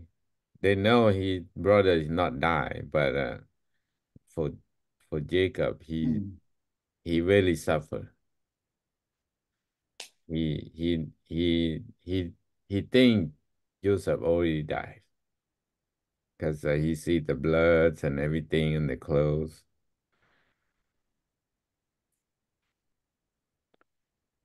The only thing interesting is that what 400 years later, the Egypt Pharaoh don't know anything about Joseph. well, if you know Egyptian history, every few years they have new pharaoh because the new one will kill the old one and destroy all the record of the old one. They keep doing that because the pharaoh with so many wives, so many children, and they kill one another every few years.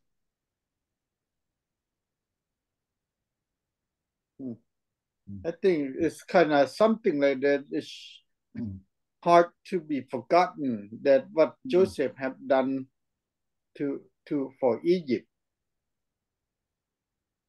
You might heard the saying that they don't care.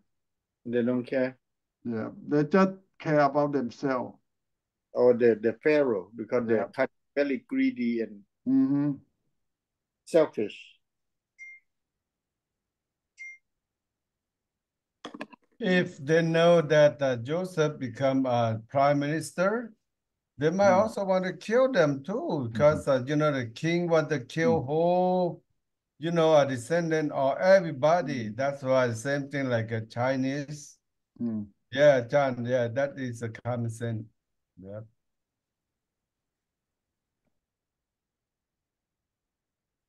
Well, it's said that people don't care about history or whatever happened in the past. And selfish people just care about themselves.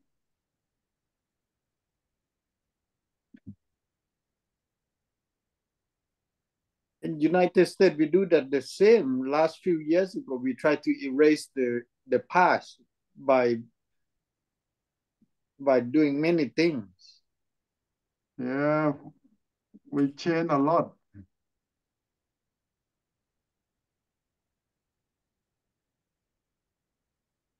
So that's a remind me that question. Is that a right thing to do? United States, they let the thing become legal? What thing legal? The growing pots and stuff in the United States. Of course not. It's not the right thing, but it bring the money.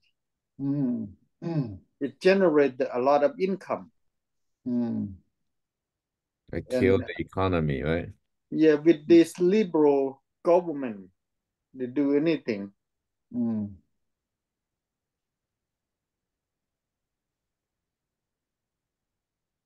Well, do you believe what they say? History always repeats itself.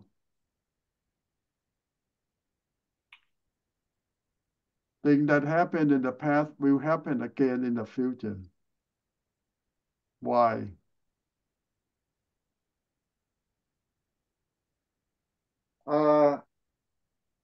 because of the cycle of the nature of the nation, Ajahn. Yeah, they say man never change. They're talking about that it's like I'm studying on this. It's like God said that just like us personally, that we become clean. We become clean. We believe in God, and later on we abandon God, and then the devil bring more to our house. Same thing with the nation. American used to be clean, believe in God, and now we remove the God out of school and God out of the heart of our children, and abortion and all these things. It become almost like a worshiping the devil, the God of Idol. Baal God, like become almost like a Israel in those days. That's what they say.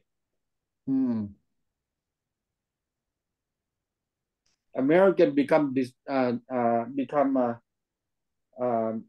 disobedient to God, take God out of the public place. So Ajahn, do you think we maybe go back to the Noah day to solve violence? Anything possible. And if you study the book of Revelation, I don't think will go very bad in the future.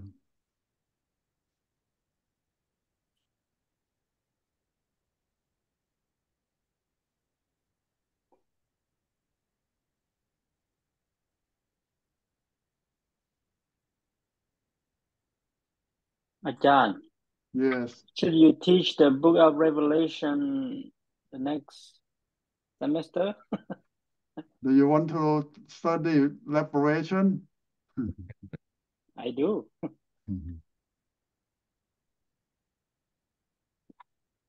Well, if many of you want it, we can study it if you want.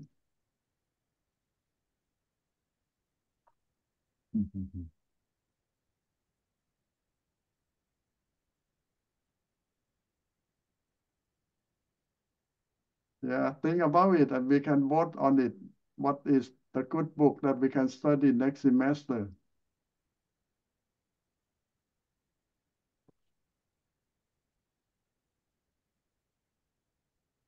Yeah, Nathan? Ajahn talking about Revelation. Personally, I dare not to read it and touch it because too complicated. Everything just a guessing. We are guessing, assumption only. So I'm really. Come to the Tuesday night. Ajahn almost completed, okay? It's been 2 years in the Tuesday night.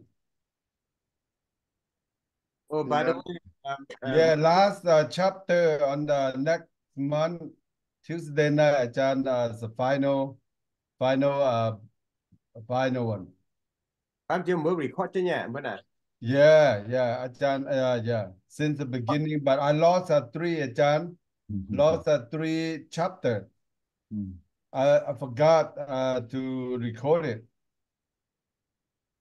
Also, you get Now only chapter 3, 4, 5, maybe we lost the recording. and also the commentary too, like 6, 7, 8 or something. We didn't get that. Yeah. We can Whenever when I try to see organize it, and then if I lost that one, I will send the text to Ajahn. You will give it to me. After that, I can let it like a whole set of the movie or something like that to post in the the internet. 不要别没忙呢，不要别没忙。ไม่ให้แต่ว่าช่วยอาจารย์จะ讲的都讲的 last ว่านำ chapter หรือยี่ตัวมันดูว่า edit ได้หรือจะปุ่มช่วยได้ดูว่า internet แต่ตัวอันว่า YouTube. Okay, good. So it depends on how much time we have. Like Genesis 50 chapter, we don't have much time, so we cannot go in detail. But some books just have less chapter. We can spend more time in detail.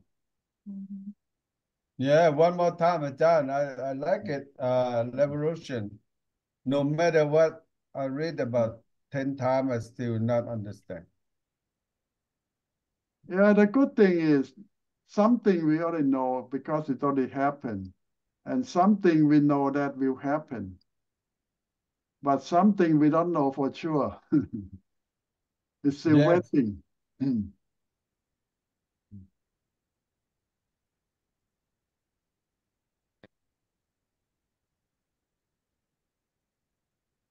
Okay, we come to chapter 45, and we still have 5 more chapters to cover, unless you want to read it yourself.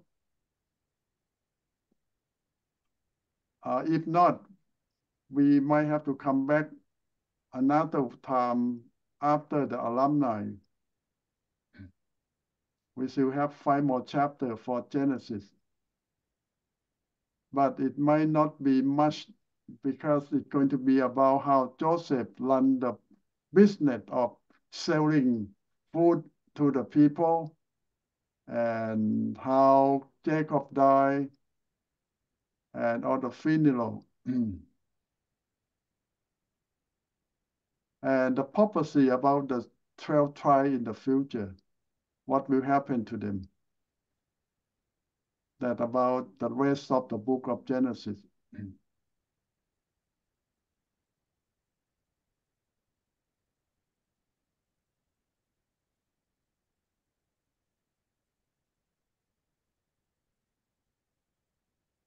You have any more questions before we take a break?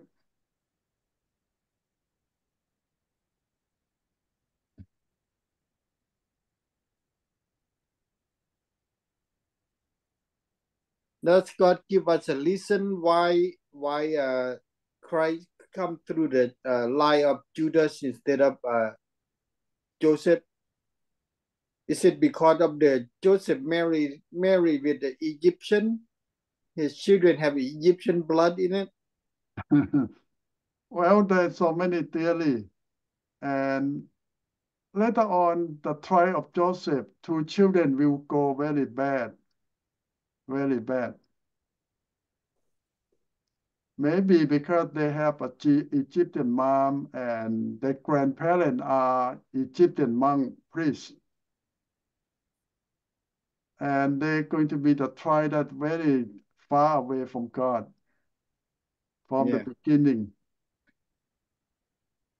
Too much of pagan culture influence.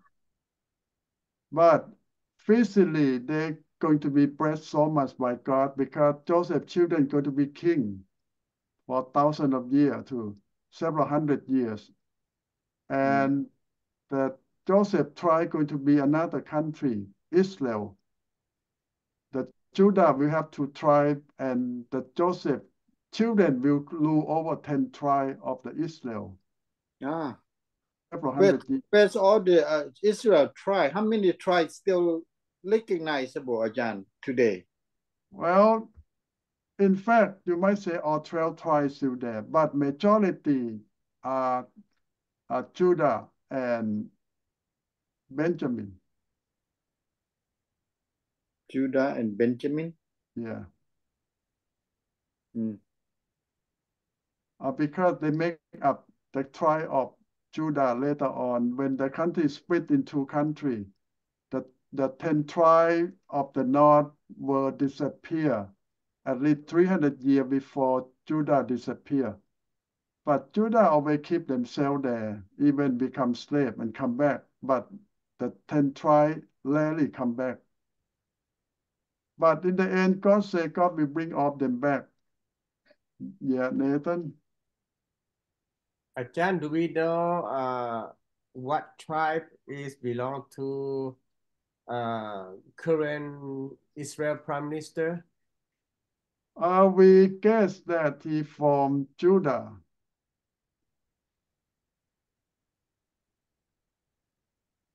And modern day Israel come from 3 tribes mainly, Judah, Benjamin, and Levi.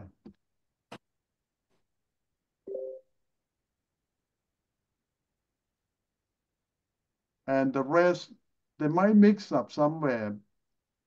They say that if you check the DNA, you can maybe distinguish them better that way. But the Jews go all over the world for the last 5,000 years. They mix with so many things. And might be surprised that some of you might have some Jewish blood in you. The Jews scatter all over the world for that 5,000 years. You want to find out, go DNA test, Jin, yeah. That will tell you how many percent of the, Yeah. Yeah. You might be surprised. I'm surprised that some of my relatives have Jewish blood too.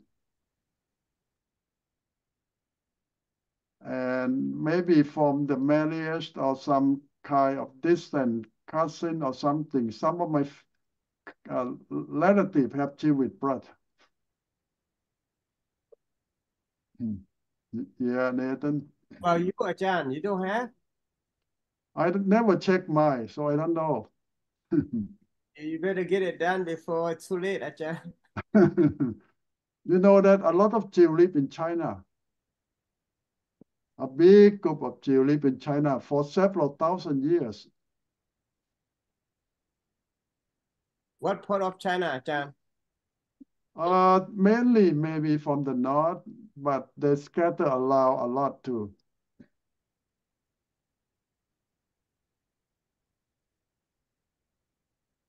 I heard that some Chinese came from Israel. You know that all history of China say that China, main group of Chinese people, they call themselves the Han. And they say that they are one of Noah's son. You remember one of the son named Ham? Ham. Yeah, and Chinese claim that that is the ancestor. A big group of Chinese claim that Ham is the ancestor. And they try to claim that they have a similar old practice. Yeah, Chinese have a lot of culture and practice like the old Jew. A lot of similarity.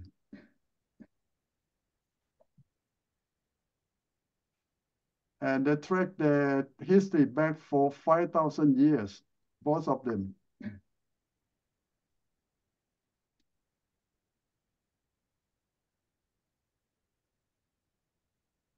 Yeah, Okay. I think my culture is similar to that, and by reading the Old Testament, and also when you are non-Christian, when you die, they'll send your spirit back to the Dead Sea, where we came from. Wow. I don't know why, but when I come to know God, I read the scripture and start to realize that. I say, wow.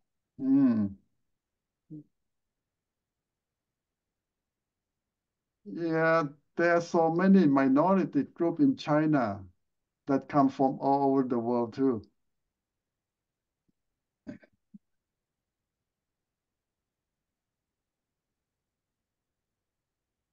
Okay, I will give you a break now, allow 15 minutes, and we come back for the second class.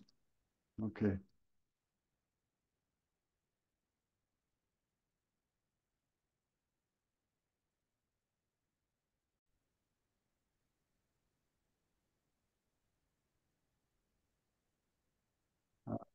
We are on chapter 13.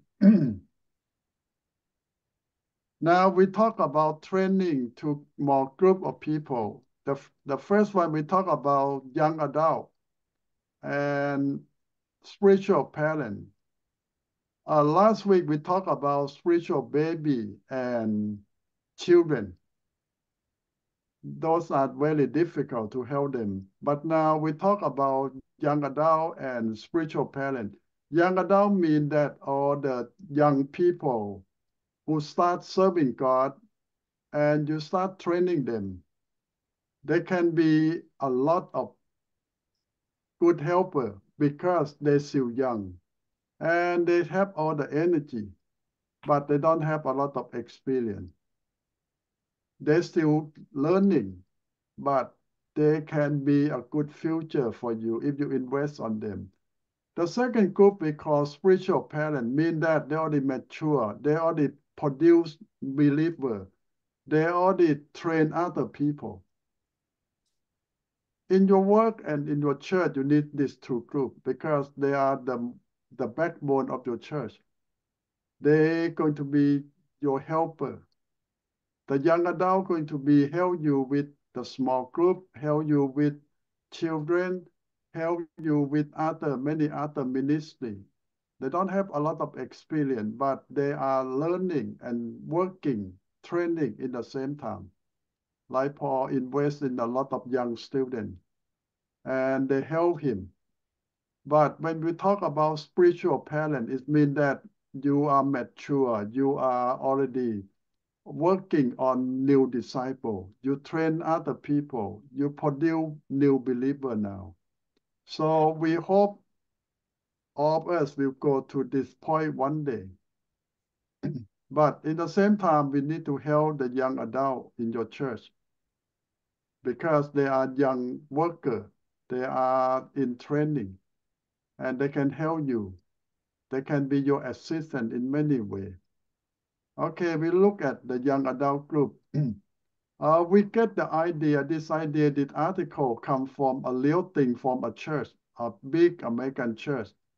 They call themselves Real Life Church.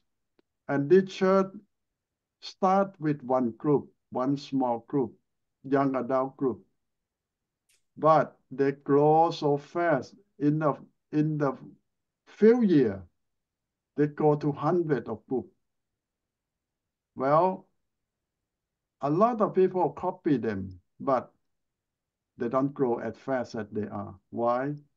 Because they are in the different area. They come from different group of people. So we learn from them because they're so successful in the area that people go to church, like in the South or some other part that people are conservative. And most people go to church anyway. When you start working with the right group of people, it's growing and growing. But when you take the idea to work with another group in another part, it might not be so successful. But anyway, we can try at least to see that it works with us or not. The young adult are the young group of people. They can be career, they can be people just get married or college kid. Why we invest a lot of them? They're still young. They are in the early 20 or 30. They have all the time, they have all the energy. And they love to work with people. They still want to learn, to try a lot of new things. So they're young and they attract young people the same age. When you send the old guy try to work with young people, it's not working because they have a lot of gap, generation gap, culture gap, language gap, a lot of different things. So when you want to work with young people, you need to send young people to work with them, maybe a little bit older than them. So they still speak the same idea, the same language. When they talk about the same language, they don't mean that some talk Thai, some talk Lao, some talk English. No, even English from different generation is still different. So young generation need people who understand their culture, their language. Now the church, they say they start with one group. In 10 years, They grow from 1 to 700. Their members start from the one couple of the pastor to 8,000. You believe that in 10 years? Most churches don't go that fast, but when you go to the right place, right time, right people, this is something that happens. Even look like impossible, but he can do that. So the pastor shared the idea that he and his wife start working with young professionals, the people who have time, and a lot of them still single. Some just get married, and they have all the time, all the energy, and all the commitment to serve God. And a lot of them are new believers. But when we talk about new believers, it doesn't mean that they don't know God, they don't know anything, because most Americans are growing up knowing God. They went to church when they're young, but they left church when they went to college. But now they graduate, and now they're looking for church again because they start thinking about God after college or when they start working. They're looking for something else. So this is the young group that the church tap on and work with. And they found out they're so successful. When you know what they need and you offer them something. And one thing that the church found out that there's something that worked very well is they connect them with other young people. Young people want to connect with other young people. So the church start the activity for them. They come to Bible study, they come to fellowship, and they reach out, they invite their friends. The group starts small and get bigger. And some of them become leader in another group. And it keeps going on until form one group. They grow up to hundreds of groups. It means that the first group of people become leader. They get training and they're going out, they start new group. And they bring more of their friends to join the group. And the church support them to start new group, support them to get training, and support them to lead. So it means that the church don't demand too much that you have to be believer 5 years, 10 years, or you need to graduate from college or seminary. No. You just get some training, a few months, and then you can start a new group. So this is how they multiply so fast. And they offer some idea how you can train this young adult to serve with you in ministry. First, onboard volunteer well, mean that you ask for volunteer. You ask them to do something. Offer them a chance to do something. Make it possible, make it easy for anyone to volunteer and to serve, to work. Don't make it too difficult, make it easy. Make preparation process for serving consistent, mean that the invite, the process keep go on. It doesn't mean that once you invite and then stop. No, the invitation is open invitation. And the training is open all the time. And anyone can join anytime. It's ongoing. Provide regular training. Every month they have some kind of training and start new group of training every month. And this is how it works for them so much.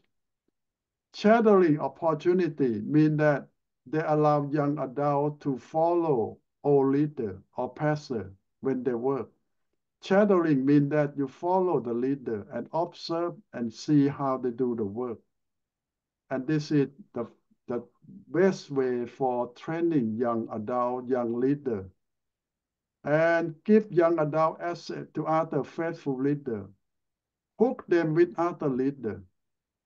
Make other leader to be their big brother, to help the young leader that just get training and want to lead, hook them with some another older, more experienced leader to be their buddy, and give young adult leadership opportunity.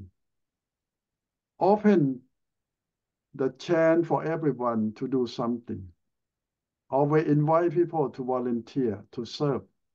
Don't say you don't have enough experience or you don't have enough training. We all learn by working and training in the same time. Okay, this is some sick advice. I want you to look at them and see that why your church don't have all these things, or your church don't believe in certain things, or why your church don't want to try. What stopped you from open up to train more leaders and offer the chance for young people to serve? Why? What is the problem? Why can't you do something and doing more for young people? Because this is the future of the church. Why young people left the church? Okay, I will stop here a little bit and come back for your reflection.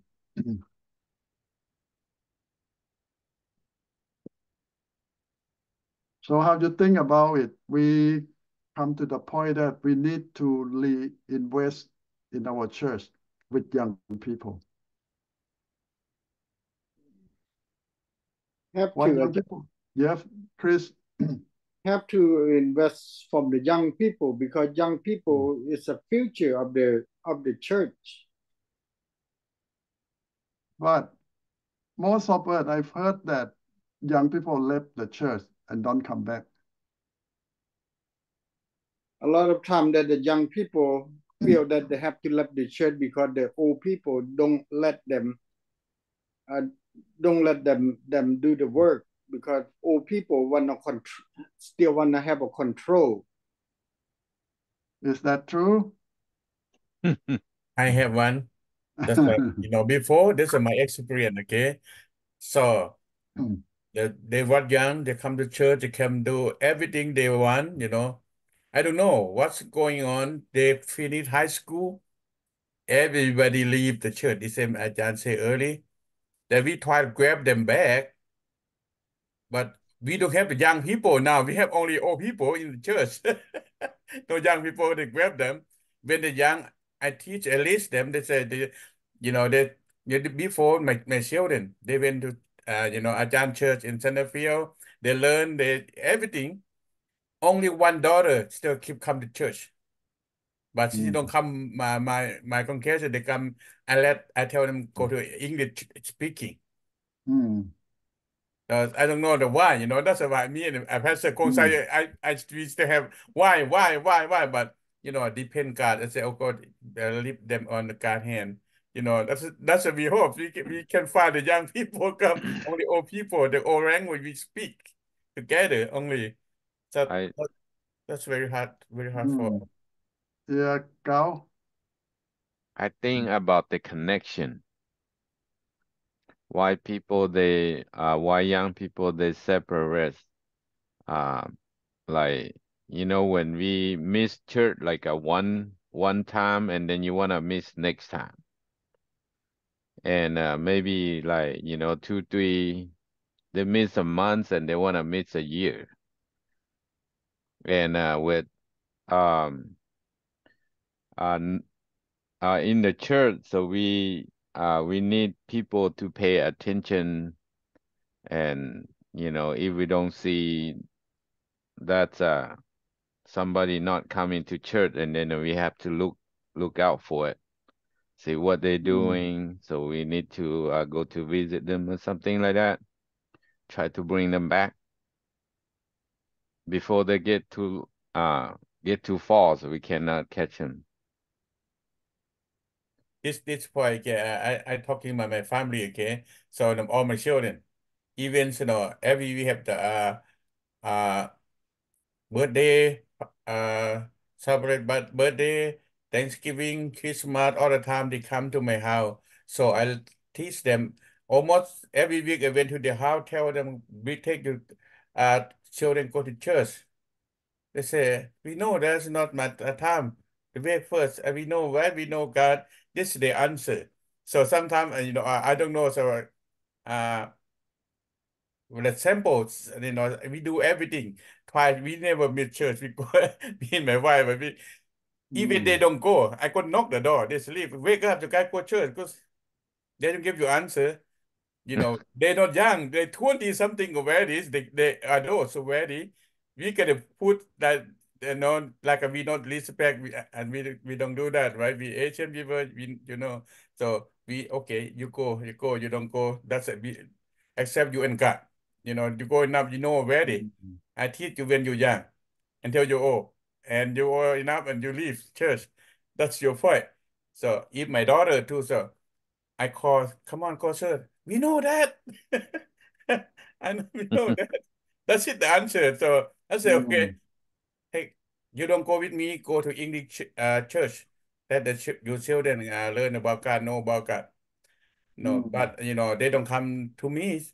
But sometimes, my birthday, so they come to the church. They celebrate, throw the cake, oh God. That's it. I see them, so in the church. So you ever think what the main reason why our young people left church? Besides, yes, Nathan. Ajahn, I think like you said, around high school, after they graduated, they will wonder, they will get lost for a little bit, but once they find the job they are stable, I think they start looking for coming back to church. But the only thing when they come back, I don't think most of the time they don't want to come to our church, because even though we are parents, but we just have a different culture between us and them. So most likely they will go. To me as parent, I would say go wherever you want. Make sure that where you go, they teach Bible teaching church. That's the only thing I would ask for them. But I think that's a different culture, I would say. You see that we always say the Chinese have a very strong culture. The children come back, but they have a different congregation for them. They don't come back to the parent congregation. They share the same building, but two different churches. I don't know that will work for you, for your culture. Oh, Ajahn, so I'm sorry. This is one thing, sir. Sorry, sir. I have everything, I plan for them a 2 hour from Lao and English and the Jews, Jews, pastor, something like that. And you can lead each other. You can bring all your language, your what you want to do for serve God. You guys do it. They give me answer. That's not God time. Oh. All of them, not our time yet. Dad, look at you. How old you come serve God? They give me the answer. They look at me, my past. They doesn't give me the answer that. So okay, then I say okay. I give you guys with God. Okay, God gonna take care of you guys.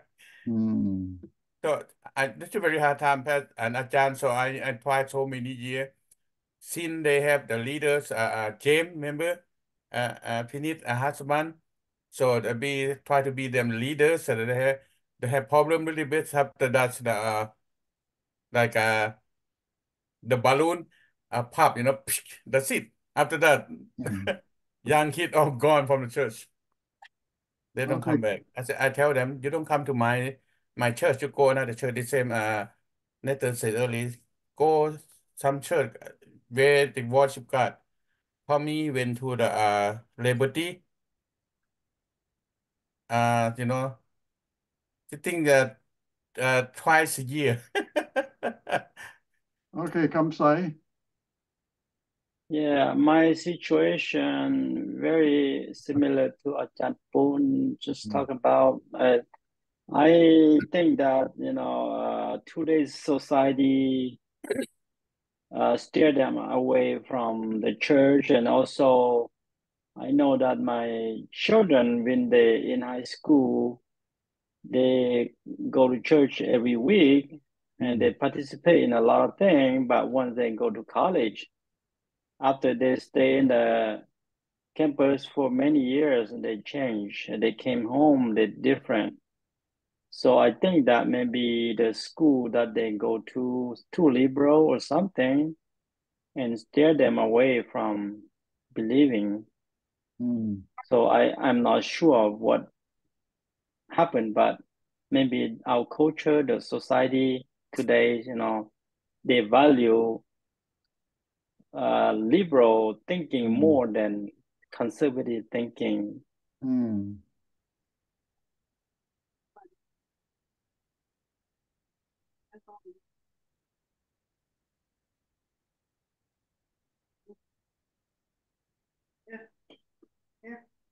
We don't have one answer. You know that I know a lot of my friends come from a very conservative belief, and they train their children very strict. But when the children go to college, they go liberal.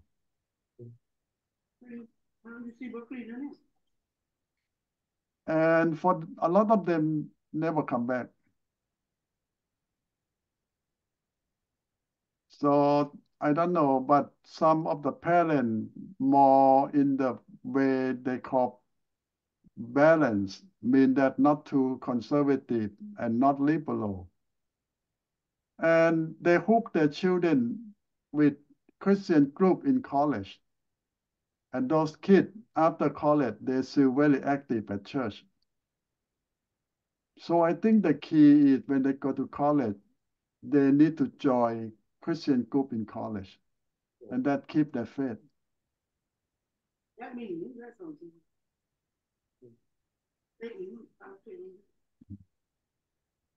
Nhưng mà có So if you let them go to college without any Christian group, now that is very dangerous. Mean that after college they're gone.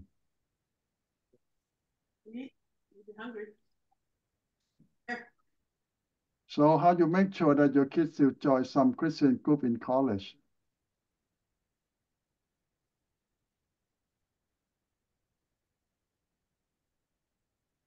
Yeah, Nathan? I think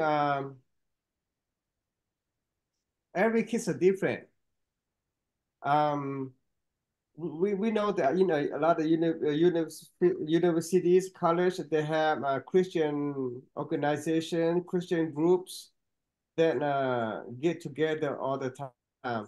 So it's up to our kids. Maybe we have to keep asking them. Maybe just say, hey, you know that, or maybe we should look into it and just try to refer them, try to push them to join them. Maybe like my older son. Like he just every Tuesday? Every Tuesday he goes to Sac State. He goes there and they have Christian group over there. So they try to get together and joy and sing, praise God. Try to get kids, get young people together. So I think sometimes just up to our kids too. Some people they just want freedom.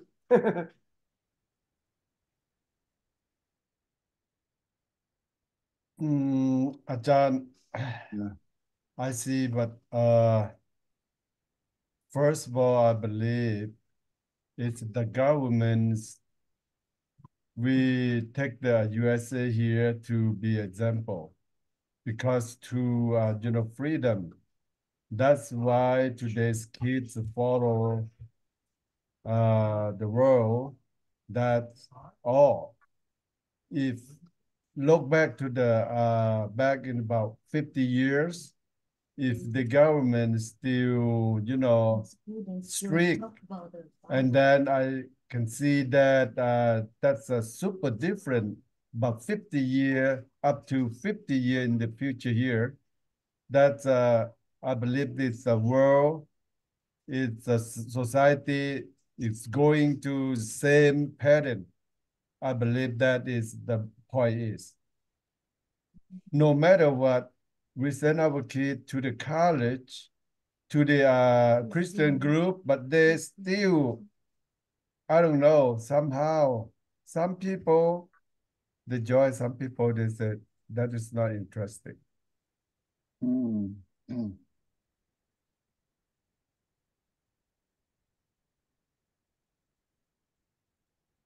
Well, at least we need to try everything. Yes, at least, yes.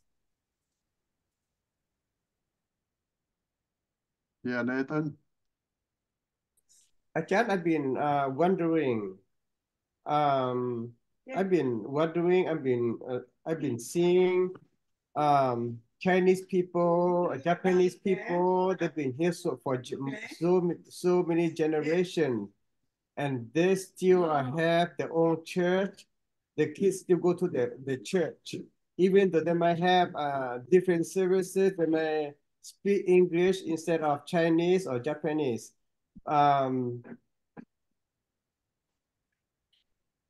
I think as Asian, I think it will be really hard for us to integrate with especially Caucasian people. What do you guys think? What do you think, Ajahn? I believe so. You know that our children might try to integrate, but sooner or later they found out that they still need a different church.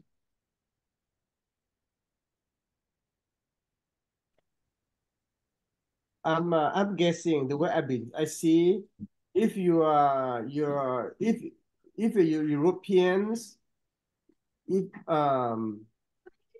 you people will not differentiate you, but if you are Asian, I think, I don't know, African American, I don't know, but the way I see it, like, you know, sometimes I see, I go to church, I can see that no, Asian people, we're different, we act different, our personality, we are really different. So I see that. And you know, you see that, you know, they've been here so long, they may even, you know, it's like third, fourth generation, because to them that they're not like 100% not in their place, or they cannot get into the circle. So I've been wondering, it's like I know some young people that they go to, they're Mian, but they go to American church. I'm kind of, are they well integrated? Are they well connected, or they're just like, you know, bench warmers? So Nathan, you come to the point that our children generation and grandchildren will form more Asian churches.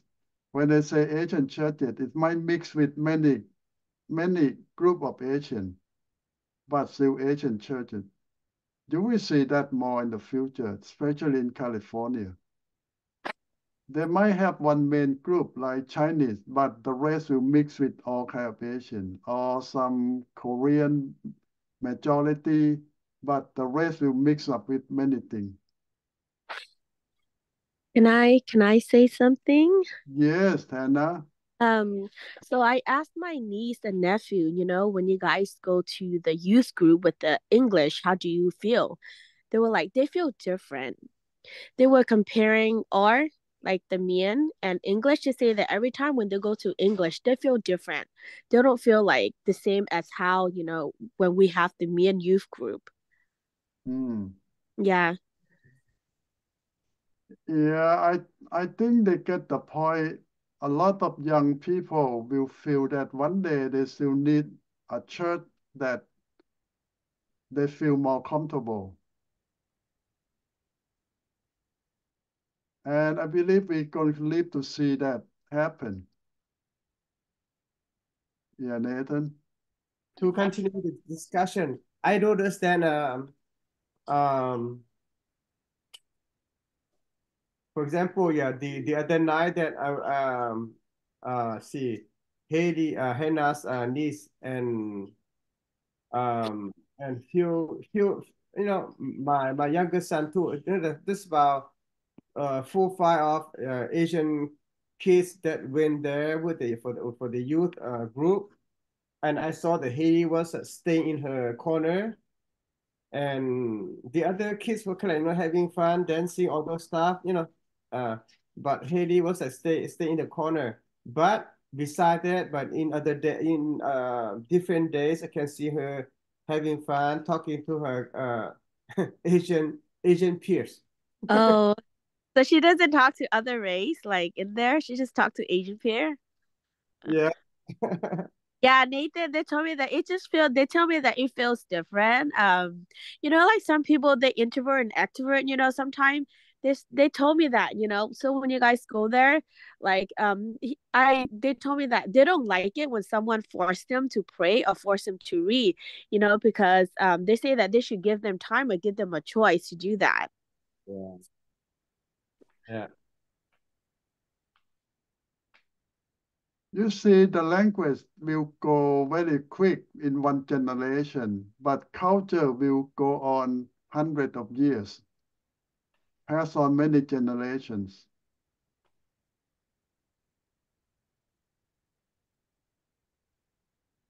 So back to I think I've been thinking a lot. I don't think we can even though with the time our language will diminish, or I mean I cannot say disappear but diminish, but I think we still have to have our own church, and even though we might end up having English speaking congregation, but we still have to have our own church.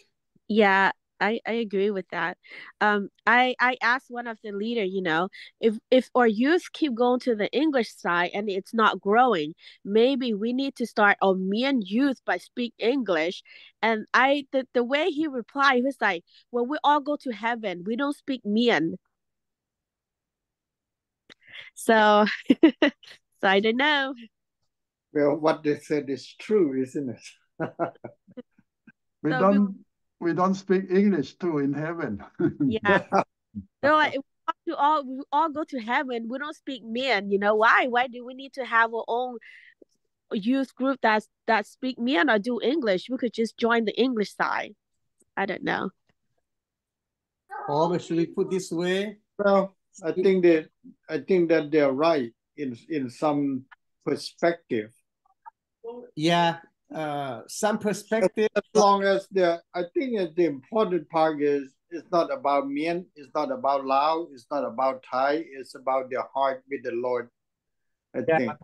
But we have to think about young people. They are really influenceable, and if you don't try to keep them together, try to keep them close to God, they will end up losing them. They will not see them in heaven. Yeah. So that's the worst part that I don't want to think about, I don't want to see it. So I think we'll have to do everything, try to get young people loving God or serving God. I'm sorry. I think the important thing is the language that they understand, and they feel comfortable with. Not about heaven or anything, because we're still on earth. We're not there yet.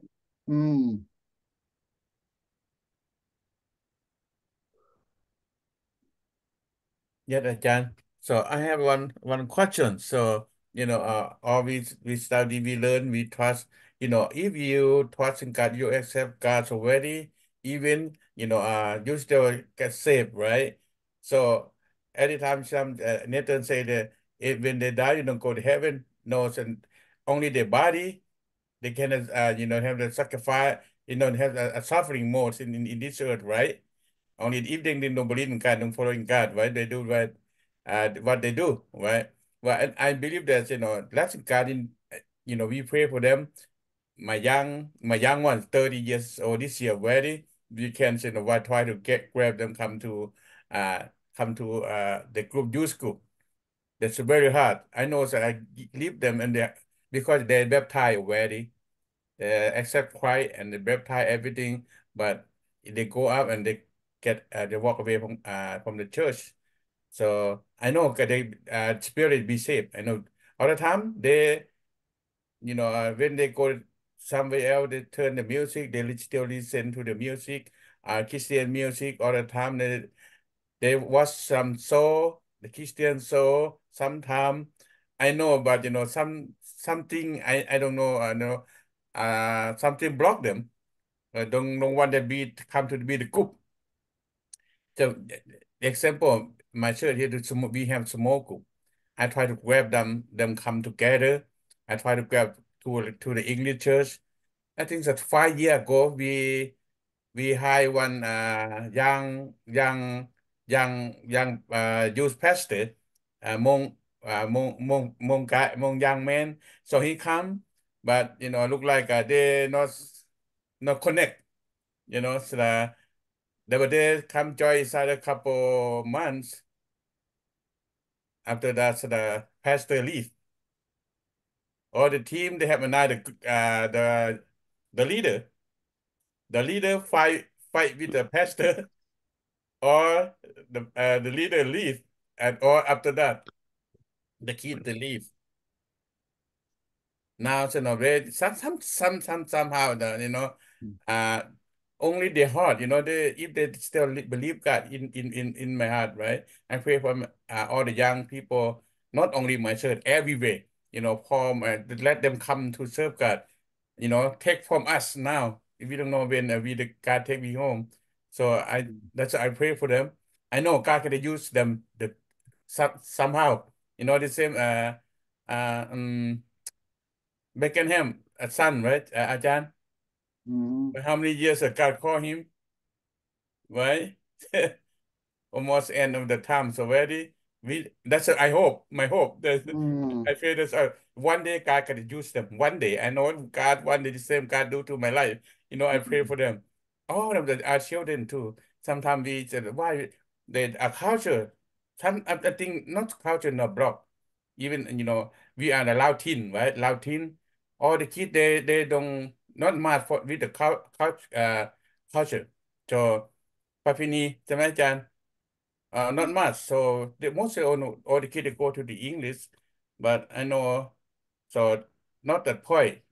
They hard only I think they hard. They don't want to come joy. They don't come to be the group, or they want joy the life first. I think that point. But I see and on my shoulder. They want to happy. You don't look far. You look at our group here. Almost 40 years ago, I started this group at a Thai-Lao group, and used only Thai. 25 years ago, I started using English because some of you who came later on don't understand enough Thai. Now we use only English in this Thai-Lao school. But almost 99% of the students that we have is still always from Thailand or Laos. Relate.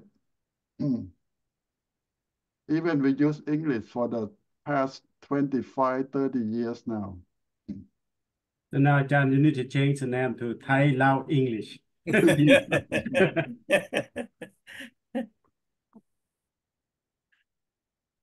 It's not in Thai-Lao anymore. It's all English for the last 30 years.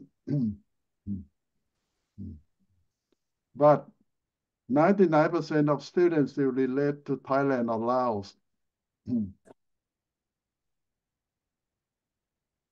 In the past 40 years, we have maybe 2 black students graduate from our school. You know that we have 2 black students.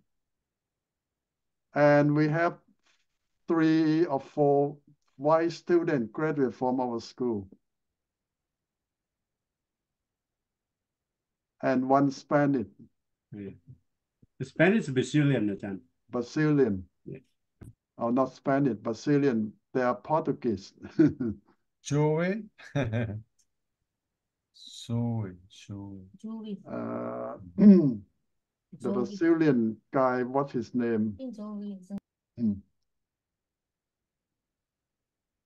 Yeah, so very few, but majority of you, 99% are still related to Thai or Lao. Even Mien from Lao, or you Hmong from Lao. So, John, then what is the main purpose that, so Ajahn can give us a little bit clues? So what is the main point Of for the young? our school or what? No, for we just talk about the society, about the growing. Some said, you know, maybe the language. Some said that's why we want to clear that what caused that. Well, you look in America, we have black church, we have white church. Why? I think churches are the most segregated. I think. Yeah. And even why you have rich or poor white, educated, high class, and simple white church. So it's not. I don't think you can look at a church and say it's the most segregated. I think that it's different. Segregate means we divide ourselves by like or dislike the other. The reason it's the church are divided is not because we are divided in terms of hate or in terms of disagree, prejudice, but in terms of our comfortable within a group, within a culture. You know, if an Asian, we comfortable with our Asian group because the way we eat, the food, the background where we came from, and we probably enjoy the different way of music that we sing.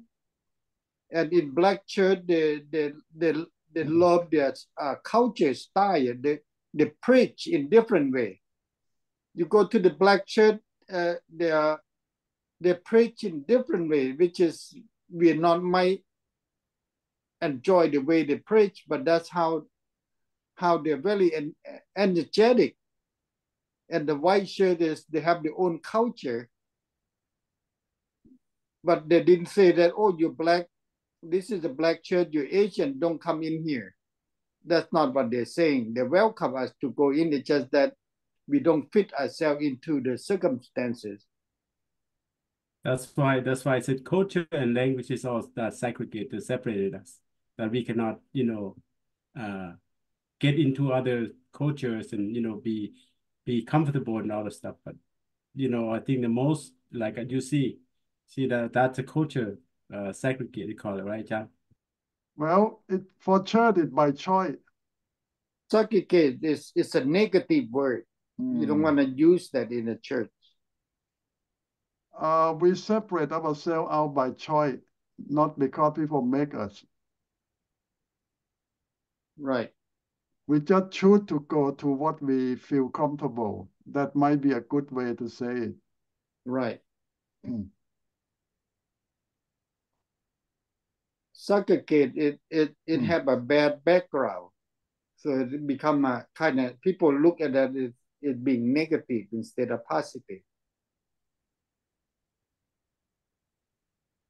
Yeah, but for church, we choose to go where we feel comfortable. That what is our own choice. It's more like a club. You join a certain club because they have some activity or something you like, and everyone like the same thing.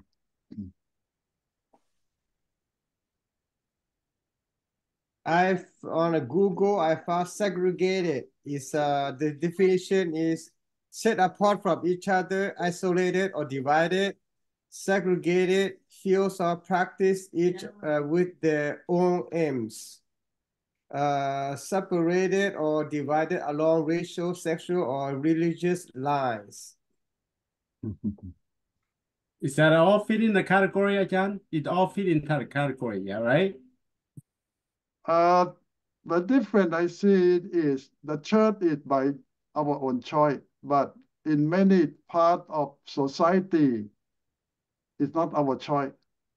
You forced to do a certain thing, not by your choice, but a church is your own choice. I think the word segregated, because it was used badly in the past. But I think the meaning just the same, just like you segregate because nobody's forced you to segregate, but you just segregate yourself. Yeah, for the situation of the church, I think everyone decide to do what they feel comfortable. Yeah, Kamsai. Yeah, I think Baptists they call autonomy church. So I think I like that because if you're a cowboy, maybe you go join the church that a lot of cowboy. If you're a farmer, you probably like to go join the church that a bunch of farmers come there. So I think that wherever fit us and we go, and I think more importantly, for the newcomer, for the guests that come in, so they feel comfortable whatever group they come. But for Christian, we can try to fit in whatever group that we if we don't have choice.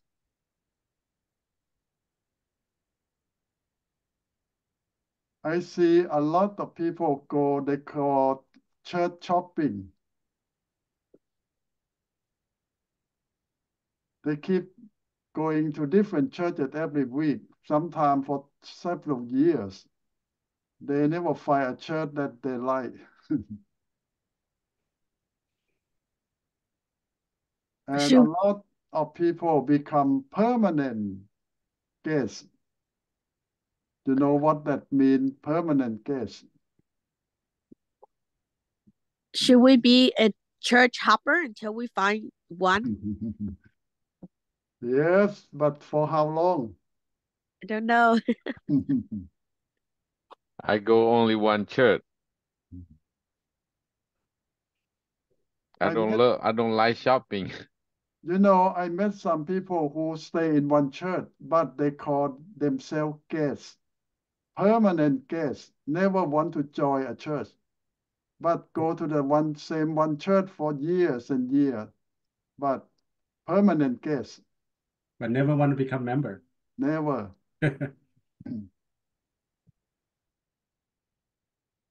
Why? If you become a member, you might be take on the responsibility. Being a guest, they feel like they're special. Well, the Bible wouldn't teach that way. True. Yeah, but you're going to see a lot of permanent guests.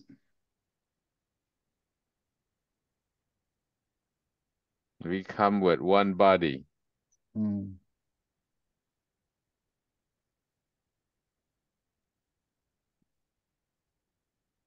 Well, I don't want to say this verse, but I heard one leader of a church say that they are cancer. They're cancer. Sometimes they can become a cancer. The reason is that they are semi-permanent. They want to say a lot of things that they want to happen their way, except they don't want to be part of the process.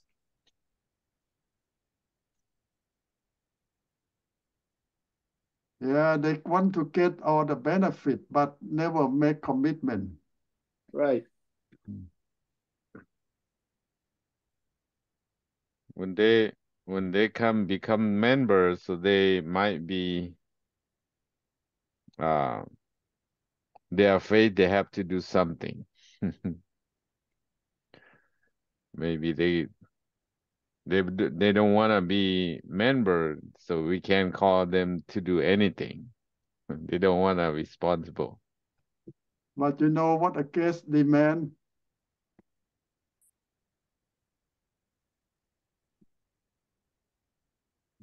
Guests demand to please them, treat them special. Yeah, to be treated as a guest. Yeah.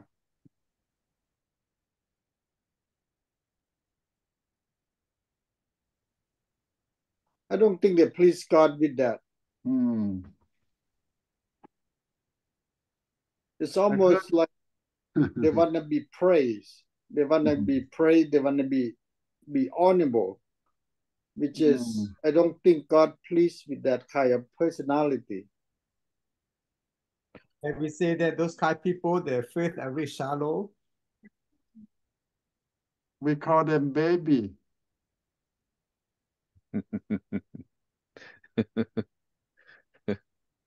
How long you have to be baby? I heard one church put it, you can be guest for 1 month. After that, you decide.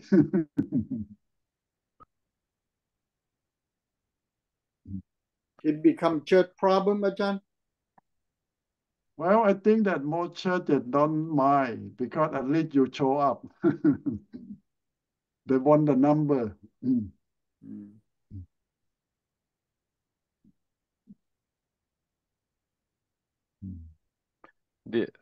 All the church they have all the law they make up. So some church they talking about 3 months, some church they talking about 6 months. So the Gateway Church said if you be there in 6 months and then you become member and then you can get help when you need, when you're in trouble. So they a lot of family they have a hard time to make electric payments, like house payments, and they're going to help out when they become the church member. But before the 6 months, and they not become the church member yet. So even you need help, but the program is set on the 6 months, so they have to be on the 6 months to get help. Ajahn, what do you think about that idea? Usually the churches they will help people first before they became members. Well, I don't want to get into different church politics or policy. They have different goal, different purpose, different situation.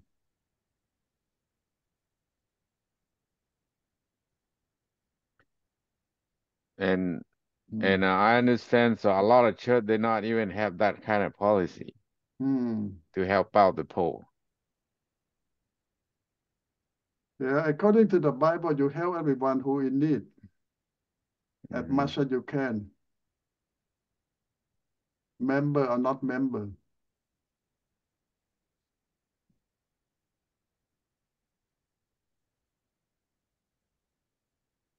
But John, according to the Bible, in order to become a leadership, we should have at least we should know the Bible and to be there certain of time, right? Like this. Yes, Paul said that don't anoint any new believer to be Yeah, leader. if just in case if someone just get in and then let them to be a new leader, and then they might, use the power and then, yeah, pretty much. Yeah, Nathan. Does it mean new believer, newborn? Okay. Yeah, but if they are old believers transfer from different churches, so that's a different situation.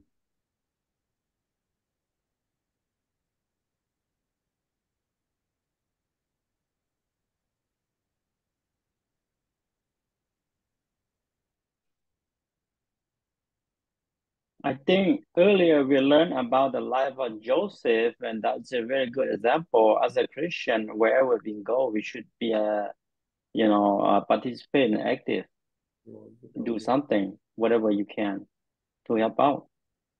Yes, you're right. Forward 3, 5 to 6. The Lord with all So the last part of this chapter talk about the Christian who already mature, the Christian who can produce, mean that you can give birth, you can be father or mother to give birth to new believer. So we expect that one day all of us going to be Christian parents, mean that we can give birth to new believer. We can bring new people to God and help them to grow. That means that we start producing new disciples now. And that is the goal of every Christian, every leader. We can make new believer. We can reproduce. And that is the mature believer supposed to be.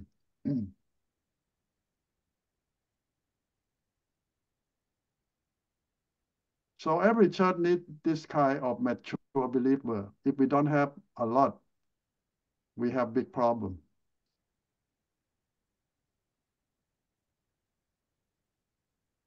But in reality, a lot of churches have a lot of baby believers.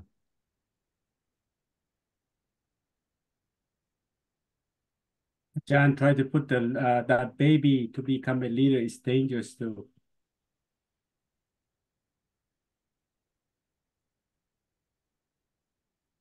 Nathan? So, Ajahn, why does it cause the new, we have so much baby believers, why don't they grow? That's a good question. Paul asked the same question 2,000 years ago. You're supposed to grow to be a teacher, but you're still a baby. Why? Ajahn, I think it's God is not calling yet.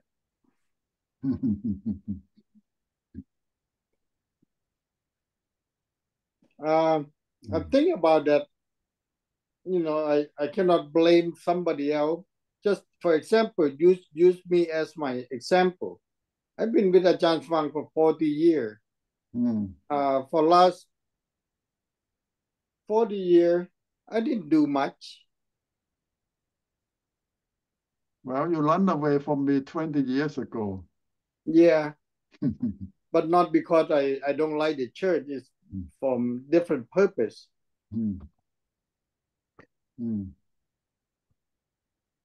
Well, might be time God call you back. Time to grow up. Don't be a baby no more. I think that I don't know how to explain it. It's not I run away, not because I don't want, not because I disbelieve. I run away because I have a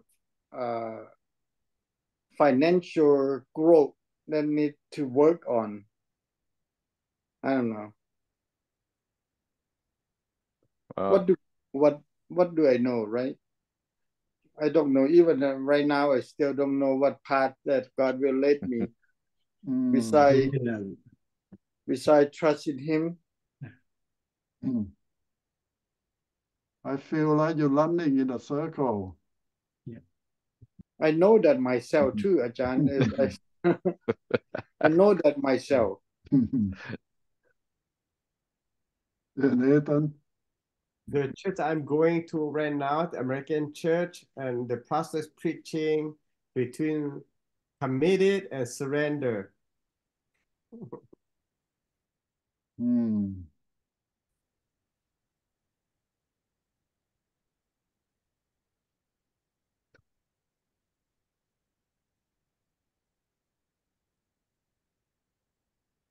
Well, Chris, it's not too late for you and me coming back.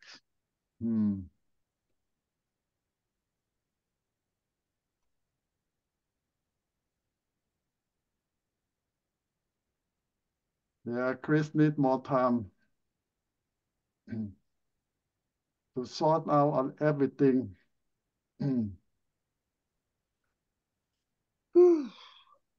kind of hang in imbalance. Don't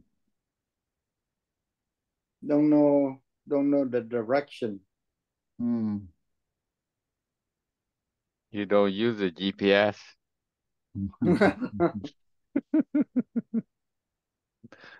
If you don't know direction, you have to use GPS. Right.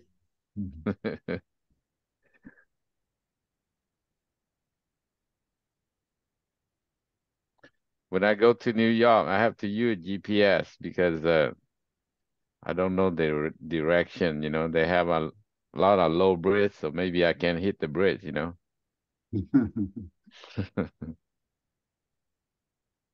How tall is your truck? 13.6.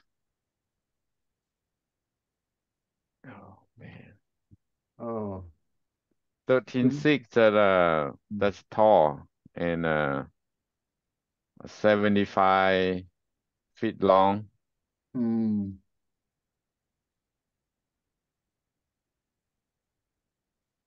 Mm. Well, I need we all pray for me that God will show me the pathway to take to get out of the circumstances. I don't know. Okay. Very soon you need to To get off decide. the circle. Mm.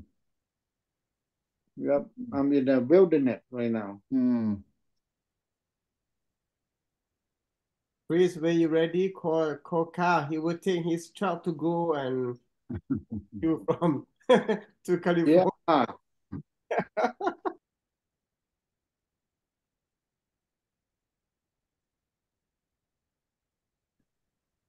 I cannot hear that good. My internet, something wrong with my internet. How long is your truck? Huh? How long is your truck? How long? Yeah. No, for the trailer it's a 53 feet. And with the truck's a 75. Wow. when I'm ready to move back, then when you happen to come to the west, we schedule that you pass this way. Okay. I thought you were going to come back with I two can do that.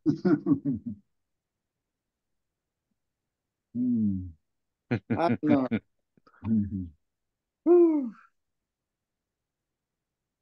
I think when you went there, you just have to lock it. No, I have a lot of stuff when I come here, shipping quite a few containers. Oh, wow, my goodness. And I think you can fit on the 53 footers. a lot of moving the car, quite a few car mover. Oh.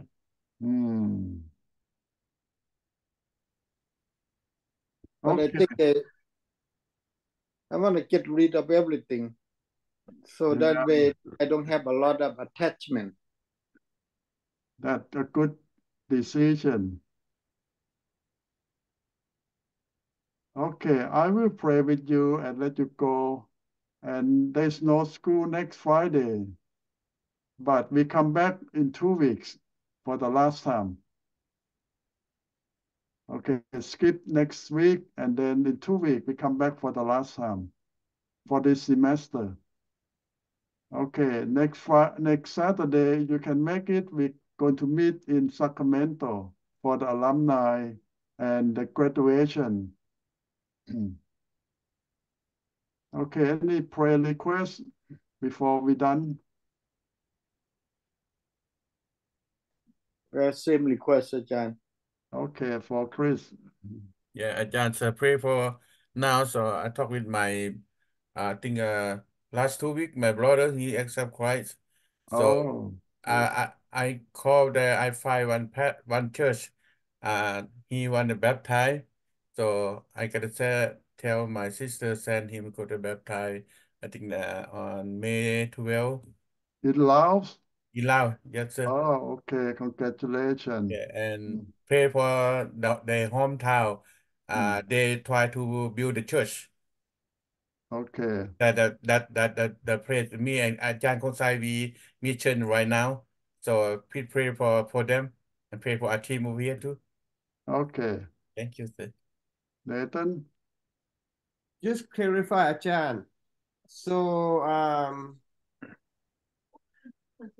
He said, so we'll meet on 14 or 18 or 11 or 18.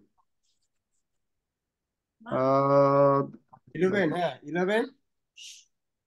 10. 10. Oh, May 10. Okay, 10. Okay, 10. And The Friday. last time, May 10. May 10. Okay. Thank you. May the 3rd, we don't have class.